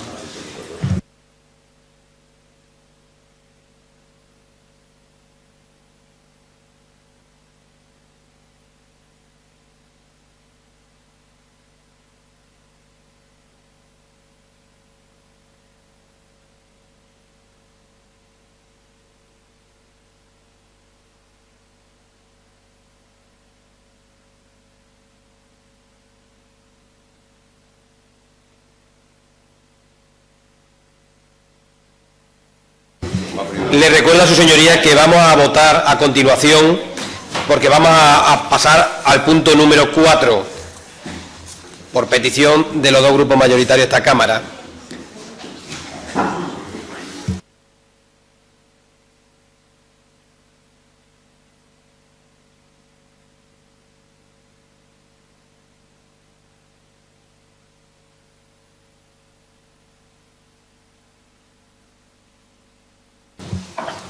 Bien, el punto número 4, solicitudes de comparecencia de otras entidades o personas.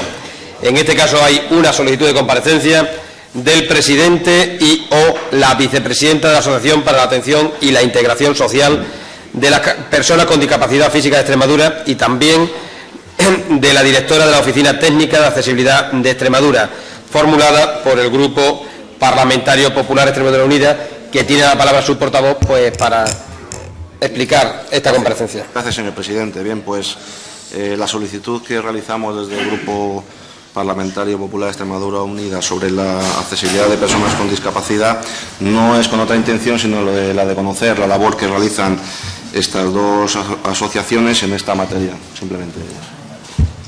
Gracias, señor Herrero Duque. ¿Los grupos parlamentarios quieren hacer alguna observación? ¿El portavoz del Grupo Mixto? ¿El portavoz del Grupo Izquierda Unida? Que comparezca, claro. Muy bien. ¿El portavoz del Grupo Socialista? Señor presidente, buenos días. El Grupo Socialista va a votar a favor de la solicitud de comparecencia. Entiende esta presidencia que por unanimidad de los presentes se aprueba también la comparecencia de estas dos personas que ha solicitado el Grupo Parlamentario Popular Extremadura Unida. Una vez terminado este punto, volvemos al punto tercero, que está compuesto por dos preguntas con solicitud de respuesta oral ante esta comisión. La primera pregunta es del Grupo Parlamentario, del señor don Francisco Macías Martín, relativa al grado de ejecución presupuestaria en el año 2012 de la Consejería de Fomento, Vivienda, Ordenación del Territorio y Turismo. El señor Macías Martín tiene la palabra por tiempo máximo de 3 minutos. Bien, señor presidente, es interés de este grupo saber cuál ha sido el grado de ejecución presupuestaria a 31 de diciembre de 2012 de la Consejería de Fomento, Vivienda, Ordenación del Territorio y Turismo. Nos gustaría, si es posible, que el señor secretario general de la Consejería, que nos acompaña, nos especificara los siguientes datos. La Dirección General de Arquitectura y Vivienda disponía de 58 millones en los presupuestos de 2012. ¿Cuánto se ha invertido a fecha de 31 de diciembre de esos 58 millones? Por otro lado, la Consejería había presupuestado 8 millones de euros destinados a la promoción y rehabilitación de vivienda. ¿Cuánto se gastó? Destinaron 9.460.000 euros para facilitar el acceso y construir 249 viviendas de promoción pública. ¿Cuánto se ejecutó a 31 de diciembre de 2012? En turismo, señor secretario general, nos interesaría saber de la dotación presupuestaria, que era de 9.827.708 euros, ¿cuánto también se gastó a fecha de 31 de diciembre? En cartera ustedes habían presupuestado 60.925.223 euros. En transporte, 13.747.530. Y en agua e infraestructuras hidráulicas, 29.995.236. Nos gustaría saber de estas partidas cuánto se ejecutó a fecha de 31 de diciembre de 2012. Para usted era muy importante, así lo manifestó usted, señor secretario general, el ferrocarril. Y dice usted que las dotaciones presupuestarias habían pasado de más de 1 millón de euros en el año 2011 a 5.660.000 euros en el año 2012. Y afirmaba que lo que viene a ser más del 500% respecto al año anterior. Es decir, es la gran apuesta de la región por continuar con las mejoras en las infraestructuras ferroviarias tan necesarias para el desarrollo social y económico de la región. Esa era su afirmación.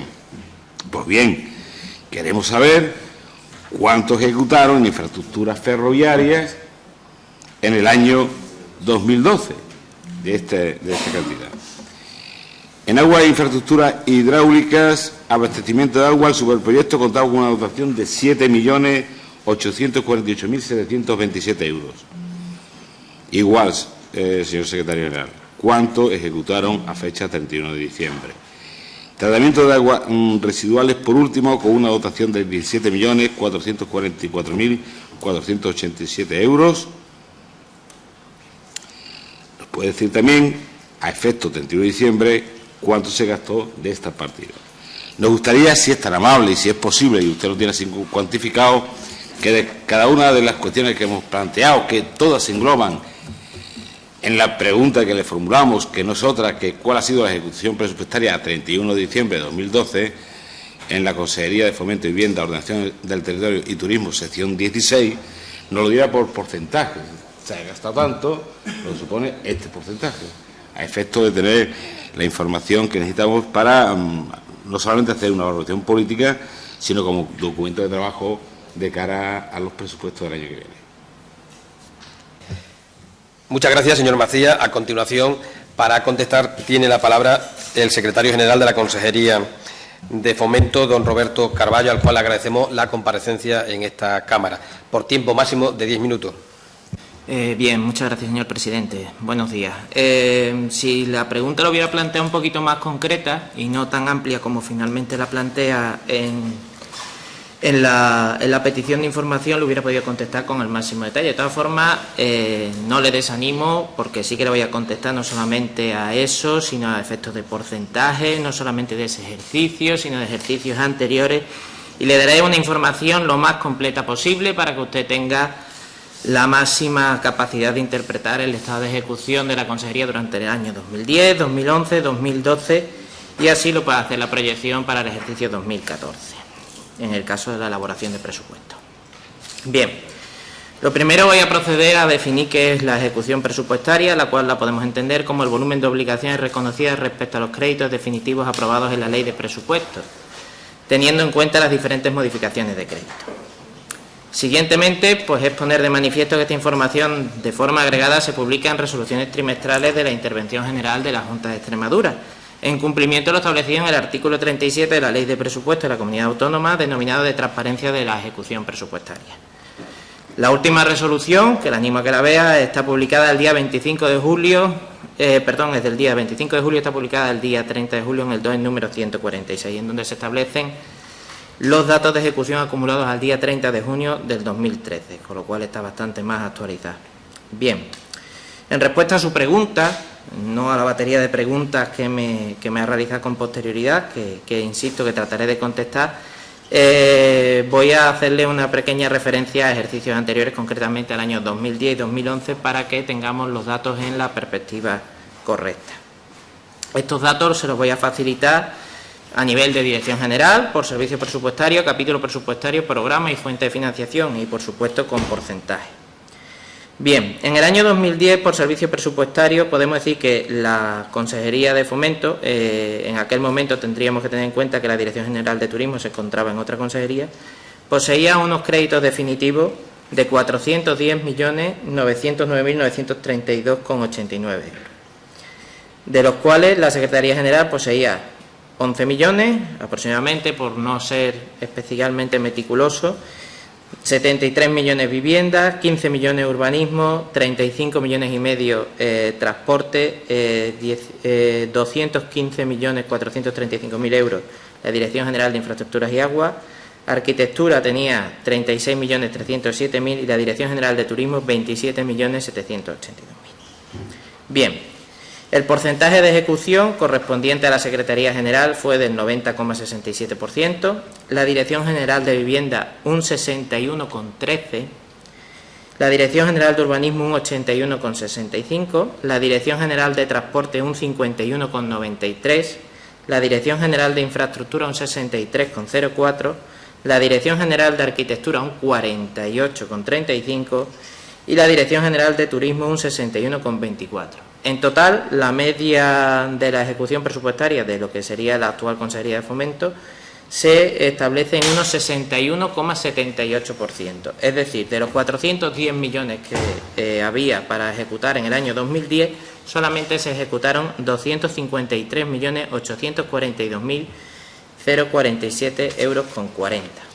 A efectos del capítulo de gastos, se ejecutó el capítulo 1 de personal un 93,70%, el capítulo 2 de gastos corrientes un 87,13%, el capítulo 4 de transferencias corrientes un 65,39%, el capítulo 6 de inversiones un 58,94% y el capítulo 7 de transferencia de capital un 48,87%.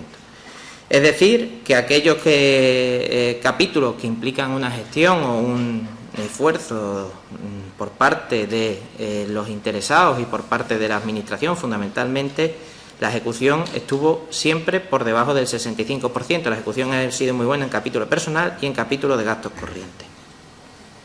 A efectos de programa presupuestario, los programas 261A se ejecutó en el 61,77%, el 262A el 56,98%, el 342A el 61,24%, 351A 90,67, 353B 61,13, 353C 51,93 y 354D 68,95.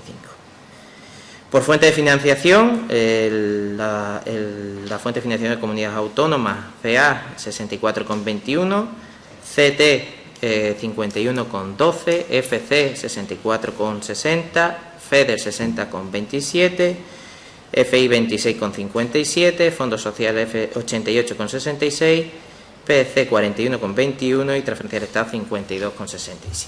Esto a efectos del ejercicio 2010.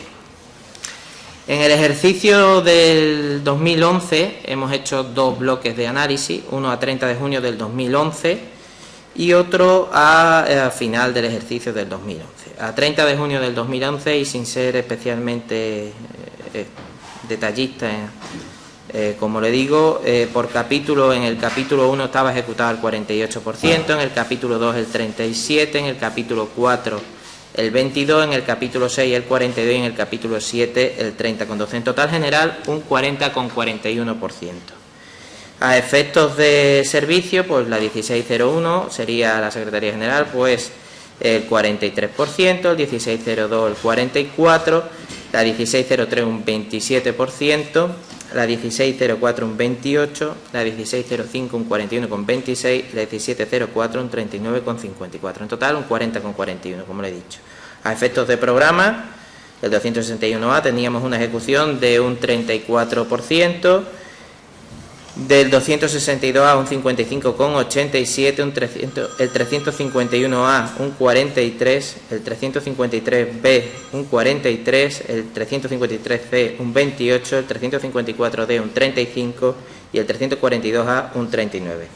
En resumen, del total de los créditos definitivos para el año 2011 que tenía la Consejería a junio, se encontraban en obligados 137.835.319,85. Total, un porcentaje de ejecución del 40,41%. A 31 de diciembre, la ejecución podemos decir que fue bastante más intensa y completa. Podemos decir que la Secretaría General ejecutó el 93,88%, la 1602 de Vivienda 83,21%, la 1603 de Urbanismo un 89,18%, 1604 un 84,48%, la 1605 un 89,23% y la 1704, que corresponde a Turismo, un 80,94%. En capítulo 1, la ejecución alcanzó el 94%, el capítulo 2 un 88,89%, pero como le digo, esos datos no tienen prácticamente mérito. Lo que tiene mérito es que el capítulo 4 se ejecutara un 91%, el capítulo 6 de inversiones un 88%, el capítulo 7 de transferencia de capital un 67,67%. Es decir, que a final del año 2011, de los 341, 886 euros, la Consejería tramitó y en obligaciones 297.496.278,69, es decir, un 87,02% del porcentaje de gasto. Bien, a efectos de programa presupuestario, pues la 261A un 80, el 262A un 89, el 342A un 81, el 351A un 93,88, el 353B un 92, el 353C un 84,48, el 354D un 79,77. En materia de fuente de financiación comunitaria tenía un 81,24, en CT un 55,85, en FC un 114,59, en FD 93,54, en FI un 50,01, en Fondo Social un 44,56, en PC un 26,44, transferencias del Estado un 54,30. Bien, como han podido comprobar y les anticipé en mi exposición, el año 2012 puede calificarse como éxito rotundo en la gestión del presupuesto, y es que teniendo en cuenta que con escasamente de 5 meses de gestión del nuevo Gobierno se alcanzó una cifra de ejecución próxima al 90%. En especial en materia de inversiones, superando la ejecución del año 2010 en más de 45 millones de euros, lo que viene a representar un 18% más de la ejecución del ejercicio anterior. Bien, me puede decir que todo es de color de rosa según lo que estoy pintando yo aquí, pero bueno, es cierto que hemos tenido bastantes incidencias en la ejecución y que brevemente les paso a mencionar, que podrían haber llevado a tener aún mejores datos al respecto. Las inversiones en infraestructuras de carreteras próximas a los 3 millones, pero que por el agotamiento de los fondos FEDER no se pudieron adjudicar. Teníamos carreteras presupuestadas a las licitaciones, pero que no pudimos acometerlas. Contratos de obras abandonadas por sus adjudicatarios o con nula o con baja ejecución, en especial en materia de turismo, y contratos, y puedo decir, con un criterio benevolente con dificultades administrativas de gestión, como puede ser la hospedería Alburquerque. Todo ello habría incidido de una forma negativa en unos 5 millones de euros que podríamos haber ejecutado más. Bien, año 2012, que es el objeto de su pregunta, una vez tomada la perspectiva. Como bien sabe, la Ley de Presupuestos del año 2012 se publica el 25 de enero del 2012 y entre los ajustes contables que tenemos que realizar, como es tradición y siempre ha sido así, y la carga de lo que nos suele denominarse estructura paralela, pues hemos tenido unas ciertas dificultades en la ejecución. También en este ejercicio es importante destacar que pese a que la Consejería contaba con 229 millones en la Ley de Presupuestos, estos créditos se vieron ajustados en unos 17 millones de euros para cumplir los objetivos de déficit. En realidad, la Consejería poseía un presupuesto en el capítulo 1 de 28 millones, en el capítulo 2 10 millones con 7, en el capítulo 4 10,5, en el capítulo 6 132,8 y en el capítulo 7 28,9. En total 212.058.837,57 euros. La ejecución de todas estas partidas con el carácter general ha sido de 176.674.555,58, es decir, un 83,31%. De esto, el capítulo 1 está ejecutado un 98%, el capítulo 2 un 91%, pero vuelvo a insistir, esto no tiene mérito, el capítulo 4 un 83,36%, el capítulo 6 un 81,41, en el capítulo 7... Señor secretario general, debe de ir concluyendo. Vale, perdón. Trato de acelerar lo más que pueda. El capítulo 7 un 73,54. Por servicio, la Secretaría General pues una ejecución del 95,20, la Dirección General de Arquitectura un 83,46, la Dirección General de Urbanismo un 79,59, la Dirección General de Turismo un 64,47 y la Dirección General de Carretera y Obra Hidráulica un 84,86. Y en total, como le he dicho, un 83,31. Por programa presupuestario, el 261A un 80,56, 262A un 87,24, 342A un 64,47, 351A un 95,20, 353B 92,86, 353C 83,96 y 354D 70,18. Por fuente de financiación, CA 76, CT 45, FC 107,68, FEDER 90,22, FI 73,23, Fondo Social 17,51, PC 64,10 y TE 66,12.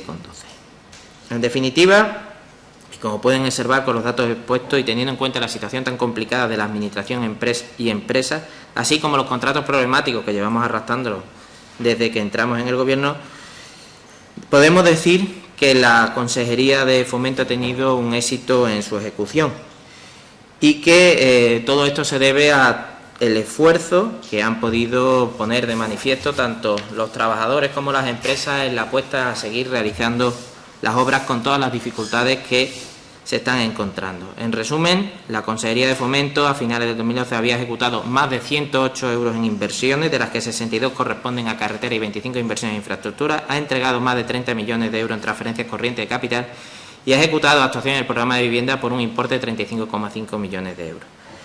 Gracias, señor secretario general, pero concluyó el tiempo. No obstante, al final tendrá otros 5 minutos para seguir con su informe.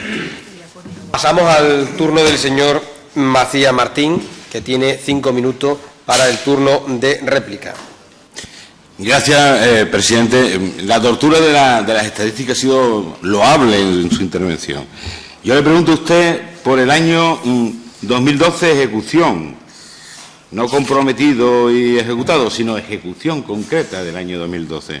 Usted me ha hecho un relato desde el año 2010, que yo esas cifras las dispongo, y 2011, pero usted lo ha hecho porque le ha venido en gana, pero este no es el debate. Mire usted, el debate se ha producido aquí hace muy poquito tiempo, cuando un representante del sector de la construcción ha dicho que están en la completa ruina y que la administración pública no invierte, no ejecuta obras. Y estas no son palabras mías, sino de quien nos antecedió en el debate. Por lo tanto, a partir de ahí usted podrá contar aquí misa.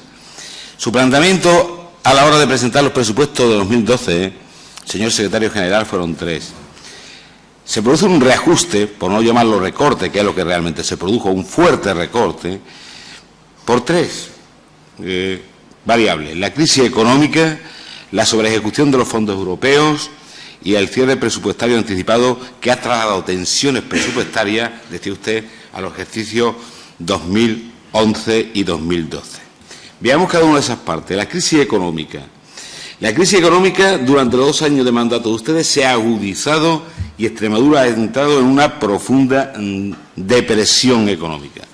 Extremadura en estos 2 años, lo hemos oído hace muy poco tiempo, se ha convertido en un auténtico erial, en empleo, destrucción de empresas, etc., etc., etc.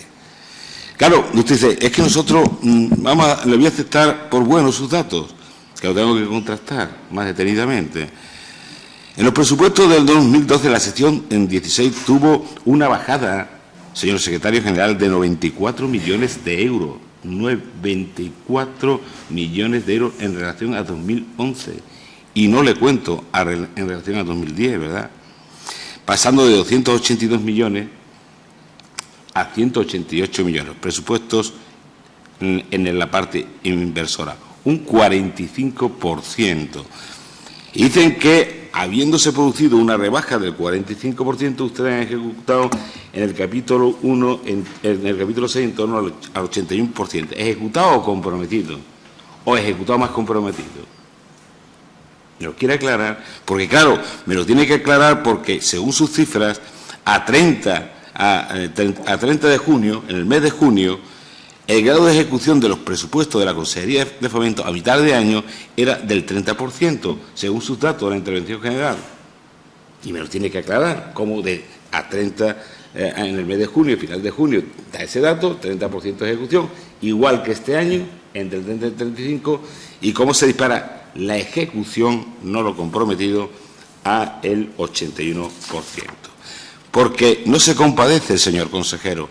Las licitaciones de la Junta de Extremadura, por ejemplo, en el año 2010, que ha utilizado para tener perspectiva el secretario general, fueron de 213 millones en Extremadura. Licitaciones por parte de la comunidad autónoma, 213 millones. Y ustedes licitaron en el año 2012 50 millones de euros, 5 veces menos. Llévelo eso a empleo, llévelo eso a destrucción de empresas, llévelo eso a generación de riqueza. Estos son los datos de los que disponemos fiables de SEOPAN.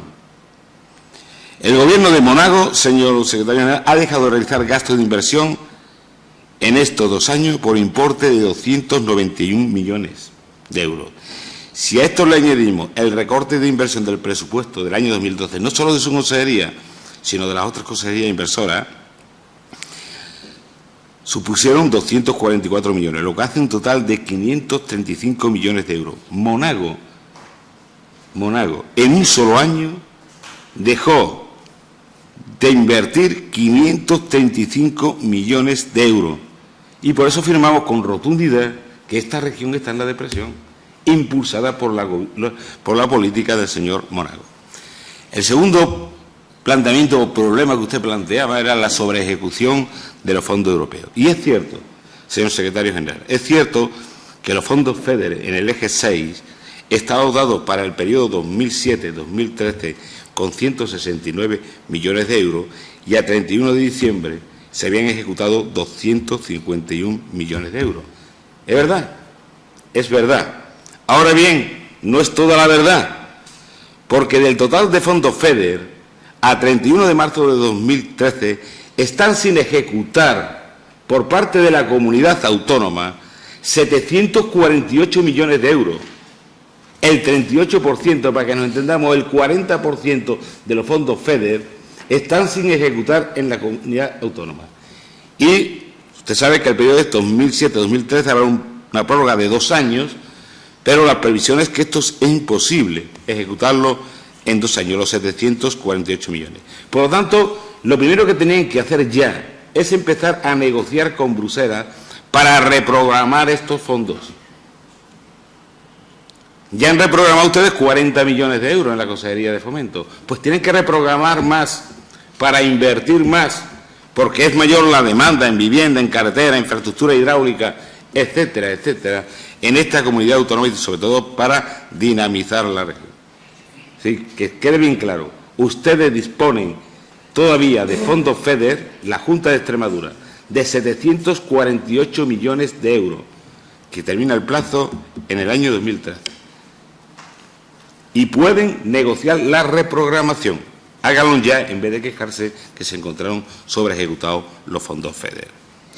Y por último, Macías, debe de termino, señor presidente, lo último.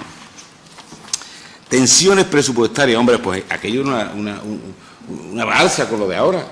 Sí, que Monago no paga, lo ha dicho el que ha compartido anteriormente, de Cobas, no paga 180 días, etcétera. Pero además de que no paga, está pagando en el 2013 el gasto del 2012, 420 millones, según la intervención general de la Junta de Extremadura. Si está provocando más tensión que había con diferencia. ¿Por qué? Pues porque se cumplía un objetivo que ya no es, afortunadamente, que era fundamental para salir de la crisis, que era cumplir el objetivo de déficit. Ya no lo es. Afortunadamente, Y vamos a entrar en periodo de presupuestos expansivos, porque el déficit ya no influye en que salgamos de la crisis.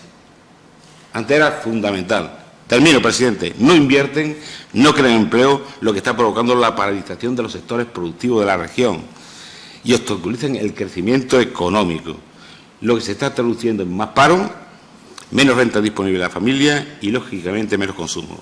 Esto es, en definitiva, señor presidente, muchas gracias por su benevolencia, una pésima gestión económica.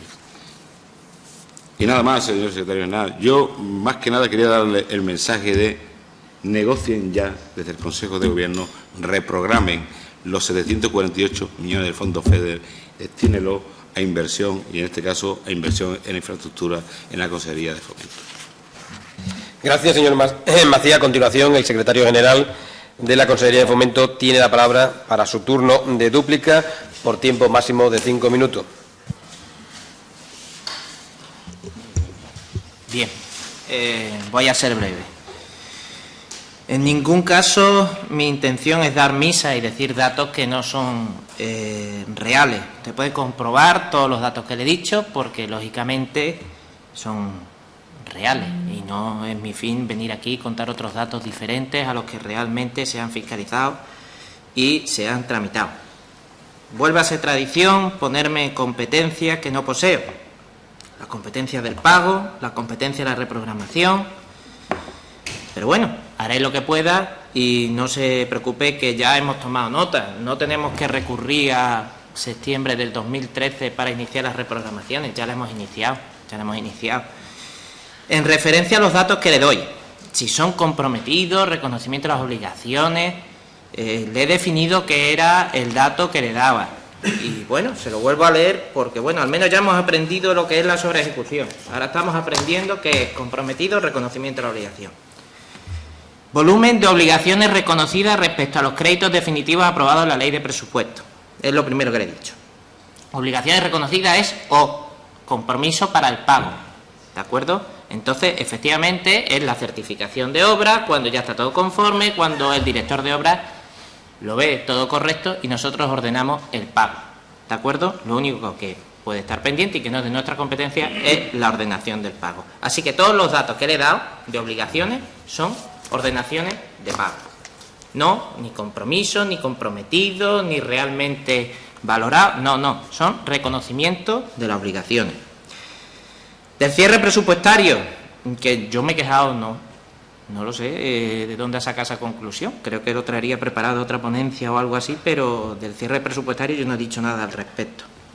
De la bajada del 41% del presupuesto, sí, efectivamente la hemos padecido y recuerdo las primeras palabras cuando el consejero de Fomento me ofreció el puesto. Me enseñó los documentos que le habían dado de ejecución presupuestaria y de compromiso. Y le dije que íbamos a contratar bien poco, que ya había contratado a otros antes que él por un montón de años. Entonces, bueno, estamos haciendo un esfuerzo importante, todos, y insisto aquí en darle la enhorabuena a los funcionarios, porque todo el mundo está haciendo un esfuerzo por conseguir sacar a licitar los recursos que tenemos a disposición, que son pocos, que no son los que nos hubiera gustado, pero son los que tenemos y que los estamos consiguiendo en licitar, en adjudicar obras y en tramitarlo de acuerdo a una ley de contratos muy compleja, sobre todo en determinados procedimientos, y creo que el resultado está siendo bastante positivo. En referencia al presupuesto y la bajada, yo solamente le puedo decir una cosa: ¿para qué necesito o para qué quiero poner en la ley de presupuesto 410 millones si solamente voy a ejecutar 253? Ponga la verdad, así no hay que mentir los ingresos. Y luego, en referencia a la sobreejecución del eje 6, efectivamente, bueno, primero, por fin hemos aprendido el concepto sobre ejecución. Se lo expliqué en 2 ocasiones anteriores y ahora ya lo hemos comprendido. Vale. Efectivamente, el eje 6 está sobreejecutado, pero los otros ejes no. Bien.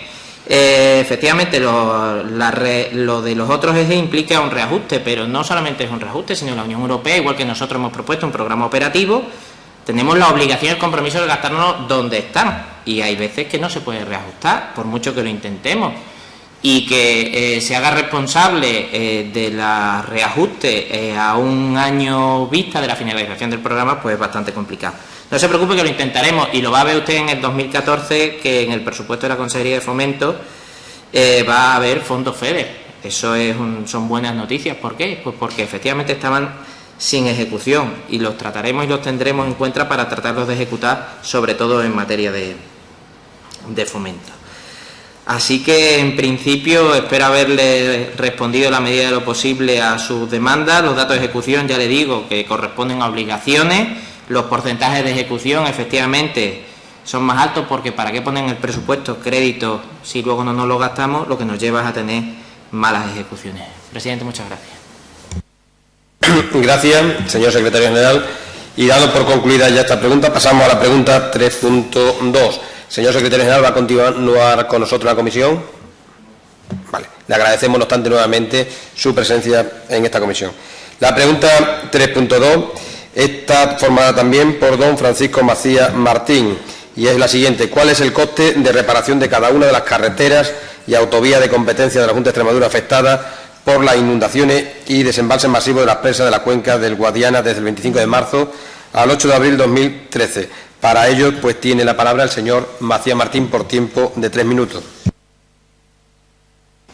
Gracias, presidente. En primer lugar, reconocer tanto al secretario general como a la directora general la paciencia que han tenido de estar aquí desde las 10 de la mañana, ¿no? Entiendo que se vaya el secretario general por la mucha actividad que en la consejería tiene que haber. Señora directora general, la pregunta es muy sencilla, es fácil. ¿Cuál es el coste de reparación de cada una de las carreteras y autovías de competencia de la Junta de Extremadura afectadas por las inundaciones y desembalses masivos de las presas de la cuenca del Guadiana del 25 de marzo al 8 de abril de 2013. Nada más y muchas gracias, señor presidente. Gracias, señor Macías.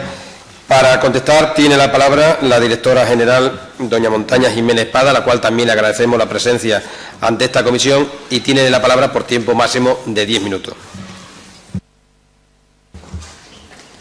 Gracias, presidente. Buenos días, señorías. Comienzo mi intervención realizando un breve resumen de la información facilitada hasta el día de hoy en referencia a las inundaciones que tuvieron lugar en nuestra comunidad autónoma en primavera de este año, de 2013. En primer lugar, confirmo haber remitido respuesta por escrito relativa a una serie de preguntas de este contenido, de contenido similar, en las cuales se constata que los desembalses de las presas de la cuenca del Guadiana en dichas fechas no han causado daños directos, en parte de la red de carreteras titularidad del Gobierno de Extremadura. Posteriormente, acudí a Comisión de Fomento, que tuvo lugar el día 14 de junio de este mismo año, de 2013, y admití que se habían producido una serie de lluvias torrenciales en nuestra región, las cuales han contribuido, sin lugar a dudas, de manera significativa a dañar alguna de nuestras carreteras. Es indudable que ha resultado evidente la aparición de desperfectos en infraestructuras viarias con localizaciones próximas a donde se produjeron los desembalses de la cuenca hidrográfica del Guadiana. Pero, al igual que surgieron, como ya le anticipé también en la comisión anterior, diferentes obras de reparación en carreteras de la red regional en las que no hubo desembalses, fundamentalmente con ubicación en la provincia de Cáceres. Por lo tanto, señoría, yo no puedo alcanzar a establecer en ningún caso la existencia de una relación causa-efecto entre los desembalses producidos en esas fechas y los desperfectos detectados en nuestra red de carreteras. En ese sentido, si debo responder a su pregunta facilitando una cifra relativa al importe de reparación de la red de carreteras del Gobierno de Extremadura afectados por los desembalses masivos del Guadiana, he de decir que no existe tal coste. Por tanto, no hay estimación económica al respecto. Muchas gracias. Gracias, señora directora general. Para el turno de réplica tiene la palabra por tiempo máximo de 5 minutos el señor Macías Martín. Vamos avanzando, es decir, ya es un avance, consta en el diario de sesiones de la comisión. Los desembalses no produjeron daños directos, que no se desembalsaron directamente las aguas sobre las carreteras. Bueno, pues mira, pues es verdad, no se desembalsan directamente sobre las carreteras. Parece ser que desembalsan sobre los ríos y afluentes del Guadiana, no sobre las carreteras. Y lo que se desbordan no es que la presa le hayan tirado el agua en las autovías o en las carreteras regionales, ni nada, no. Se desbordan los ríos por dos variables, señora directora general, que usted no entiende, porque además tiene que saber mucho de esto, porque usted estuvo en el plan de inundación que se llama UNUCAEX. Es decir, las que se desbordan son los ríos, los afluentes, y son los que impactan sobre los medios de transporte, y en este caso sobre la infraestructura de transporte, en este caso sobre las carreteras. Entonces es verdad que hay dos variables que provocan estos daños. Una, las lluvias torrenciales que se estaban produciendo, y los desembalses masivos, que a su vez también están provocados por la lluvia. Es decir, que el desembalse masivo no se produce por que de buena primera el volumen de agua embalsada crece milagrosamente. Eso es evidente. Lo que sucede es que los ríos suelen estar regulados por los embalses. Aparte de acumular agua para el consumo y para el regadío, también tienen la función de regular, los embalses tienen la función de regular los ríos. Y cuando no sirven para regular los ríos, provocan catástrofes como la que sufrimos en Extremadura entre el 28 de marzo y el 8 de abril. Fueron los dos elementos. Entonces, lo que yo no puedo entender, es ¿por qué ustedes no informan de la evaluación de daños de las carreteras, autovías autonómicas próximas, cercanas, limítrofes con el río Guadiana y sus afluentes? Segundo, ¿cuándo se produjeron esas inundaciones? Si coincidieron con los desembalses masivos. Cuantificar los daños y pedir responsabilidades y ayuda económica a quien la tiene que dar, para beneficiar la economía de la región y, por lo tanto, para ayudar a los extremeños y para incrementar las inversiones. Yo eso no lo puedo entender. Que no lo reivindiquen y que hayan cerrado fila con el Gobierno de España, no sé por qué, para decir que las inundaciones provocadas por los desembalses masivos de hasta 1.600 metros cúbicos por minuto no tuvieron nada que ver en las inundaciones. Yo eso no lo entiendo, ni mi grupo lo puede entender, señora directora general. Usted tiene que defender, y el señor Morado hace mucho gala de ello, los intereses de Extremadura, los intereses de esta región, los públicos y los privados, los públicos y los privados. Y por lo tanto, cuando se ha producido ese fenómeno, que incluso hay quejas de algunas administraciones públicas y en un principio incluso de la Junta de Extremadura, de que se le avisó tarde y mal por parte de Confederación Hidrográfica del Guadiana, aunque después eso se ha ido reciclando, ustedes tenían que demandar ayuda económica, porque es algo que no debe de perder porque se haya producido una mala gestión, no voy a hablar ni de negligencia, una mala gestión de los desembalses. Y no lo entiendo, no lo entendemos desde el Grupo Socialista. Y además que no quieran profundizar en por qué eso se produjo en la comisión de investigación que se ha creado, de estudio que se ha creado al efecto, donde están negando toda participación. ¿Por qué se empezó a desembalsar cuando ya superaban los embalses más del 96%? ¿Por qué se permitió eso?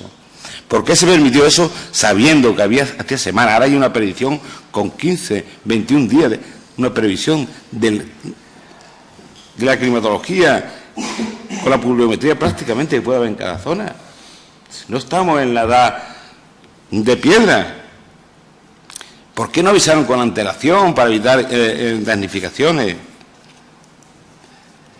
Entonces, no podemos entenderlo. Y por eso, señora directora general, le hacemos la pregunta y ahora se la seguiremos formulando de la forma que el reglamento nos permita.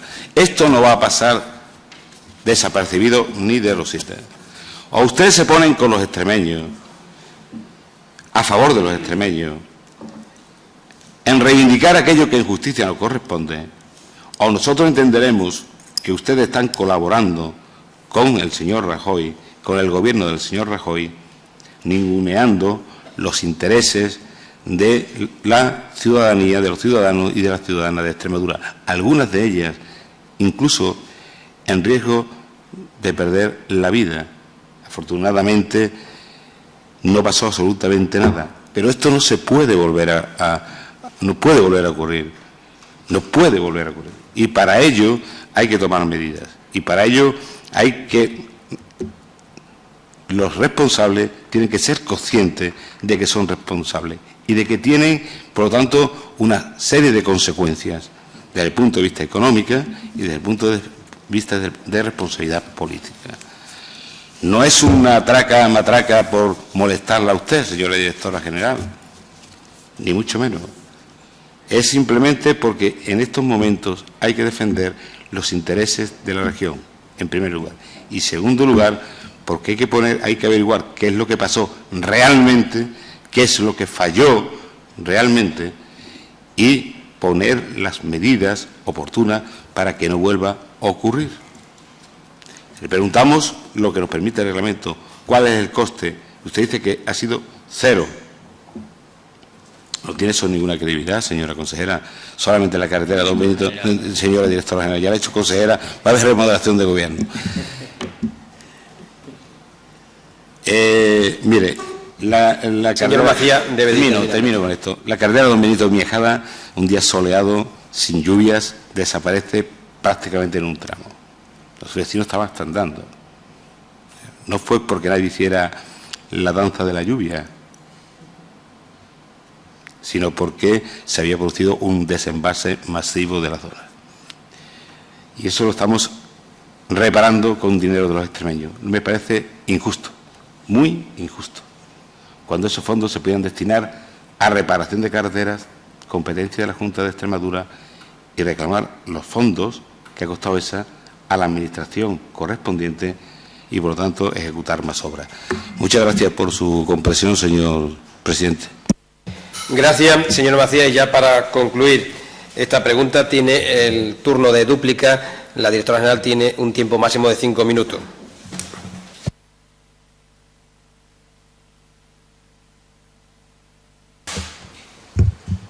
Gracias, presidente. Señoría, voy a reiterarle los argumentos que ya le he comentado en ocasiones anteriores. Yo pienso, sinceramente, que los técnicos que han estado encargados en la labor de las operaciones de control de avenidas con objeto de aliviar agua en las diferentes presas titularidad de la Confederación Hidrográfica del Guadiana son personal funcionario al servicio de la Administración que han trabajado intensamente en las inundaciones acaecidas también con anterioridad a esta legislatura. Por tanto, para mi humilde opinión, no debe caber duda acerca de su profesionalidad y, desde luego, de su capacidad técnica. Por ello, desde el Gobierno de Extremadura se respalda el buen hacer de dichos profesionales. Además, en respuesta a sus comentarios, yo debo decir que yo he estado informada por parte de la Confederación de estos desembalses. Como usted bien ha aludido anteriormente, yo formo parte del INUNCAES, de la comisión que evalúa los daños y, por supuesto, que elabora los planes ante las posibles inundaciones. Yo he estado allí, recuerdo, poco después de Semana Santa, toda una noche reunida con los máximos representantes del Gobierno de Extremadura, recuerdo con el alcalde de Montijo, con 2 representantes de la Confederación, y estuvimos en tiempo real tomando decisiones, como fue el desalojo de Lobón, ¿no?, de ese municipio. Por otra parte, si la pregunta está más bien enfocada o usted querría conocer el coste de las reparaciones que han sido realizadas con objeto de solucionar los desperfectos generados por las lluvias torrenciales producidas en primavera, en esas fechas que aproximadamente usted me está comentando, yo no tengo inconveniente alguno en facilitarle los datos disponibles. Es más, yo se los voy a exponer resumidamente para no aburrirle demasiado. La Consejería de Fomento ha invertido en arreglar los daños ocasionados por las lluvias torrenciales en las carreteras de nuestra competencia un total de 895.473,63 euros. Como dije en la comparecencia anterior, está dividido pues en diferentes tramos de la red básica, de la red intercomarcal, de incluso un daño en la autovía autonómica. Entonces, brevemente, yo les pongo, en la zona de Mérida y Castuera nos hemos gastado un importe de 523.000 euros, en la zona de Badajoz y Zafra 159.000, en Coria 62.000, en Cáceres 26.000, en Trujillo otros 66.000, en Plasencia 45.000 y en Navalmoral de la Mata 11.000. Si usted se da cuenta, geográficamente, el Guadiana no está en la provincia de Cáceres, en una parte mínima, pero de todo el listado que le he facilitado, desde luego no. El importe no está concentrado. Ese es le puedo dar más detalles de la obra. Pues bueno, pues en la X211 hemos hecho una limpieza, estabilización de taludes, pero creo que no es el objeto de esta pregunta. ¿De acuerdo? En el caso que ha planteado, anteriormente, en el caso de la X106, pues está claro que había una problemática en ese punto, pero era una problemática previa, porque eso es una zona inundable por su cota. Revisas el proyecto y te das cuenta perfectamente del problema que existe. En otros sitios, en contenido similar. Está claro que, bueno, por las condiciones orográficas, la provincia de Cáceres es más llana que la de Badajoz, pues siempre va a haber más problemas. Cuando haya inundaciones siempre tendremos más desperfectos en la provincia de Badajoz que en la provincia de Cáceres. Por otro lado, francamente me hiere usted cuando me dice que yo no me preocupo por el ciudadano extremeño. Si precisamente yo estoy aquí hoy en día sentadas porque me preocupo por el ciudadano extremeño. Cuando a mí me propusieron el cargo de directora general, yo lo pensé muchísimo. No crea usted que para mí fue una decisión fácil. Sin embargo, creo que soy una persona que soy capaz de adquirir un alto compromiso y, por supuesto, con mi tierra, con Extremadura. Y para mí esto es un reto y es un proyecto, es el proyecto Extremadura. Y voy a seguir adelante, luchando por esta región. Desde luego, el trabajo de los meteorólogos yo no lo sé, lo desconozco, sí, sé que hacen predicciones a 15 días, pero evidentemente algo ahí no estuvo muy acertado. Y por mi parte no tengo más que añadir. Eso es todo lo que debo decir. Muchísimas gracias. Muchas gracias, señora directora general. Le reiteramos el agradecimiento por su presencia y por su comparecencia aquí ante esta comisión. Y ya habiendo concluido todo el orden del día, todos los puntos que había en el orden del día, se levanta la sesión.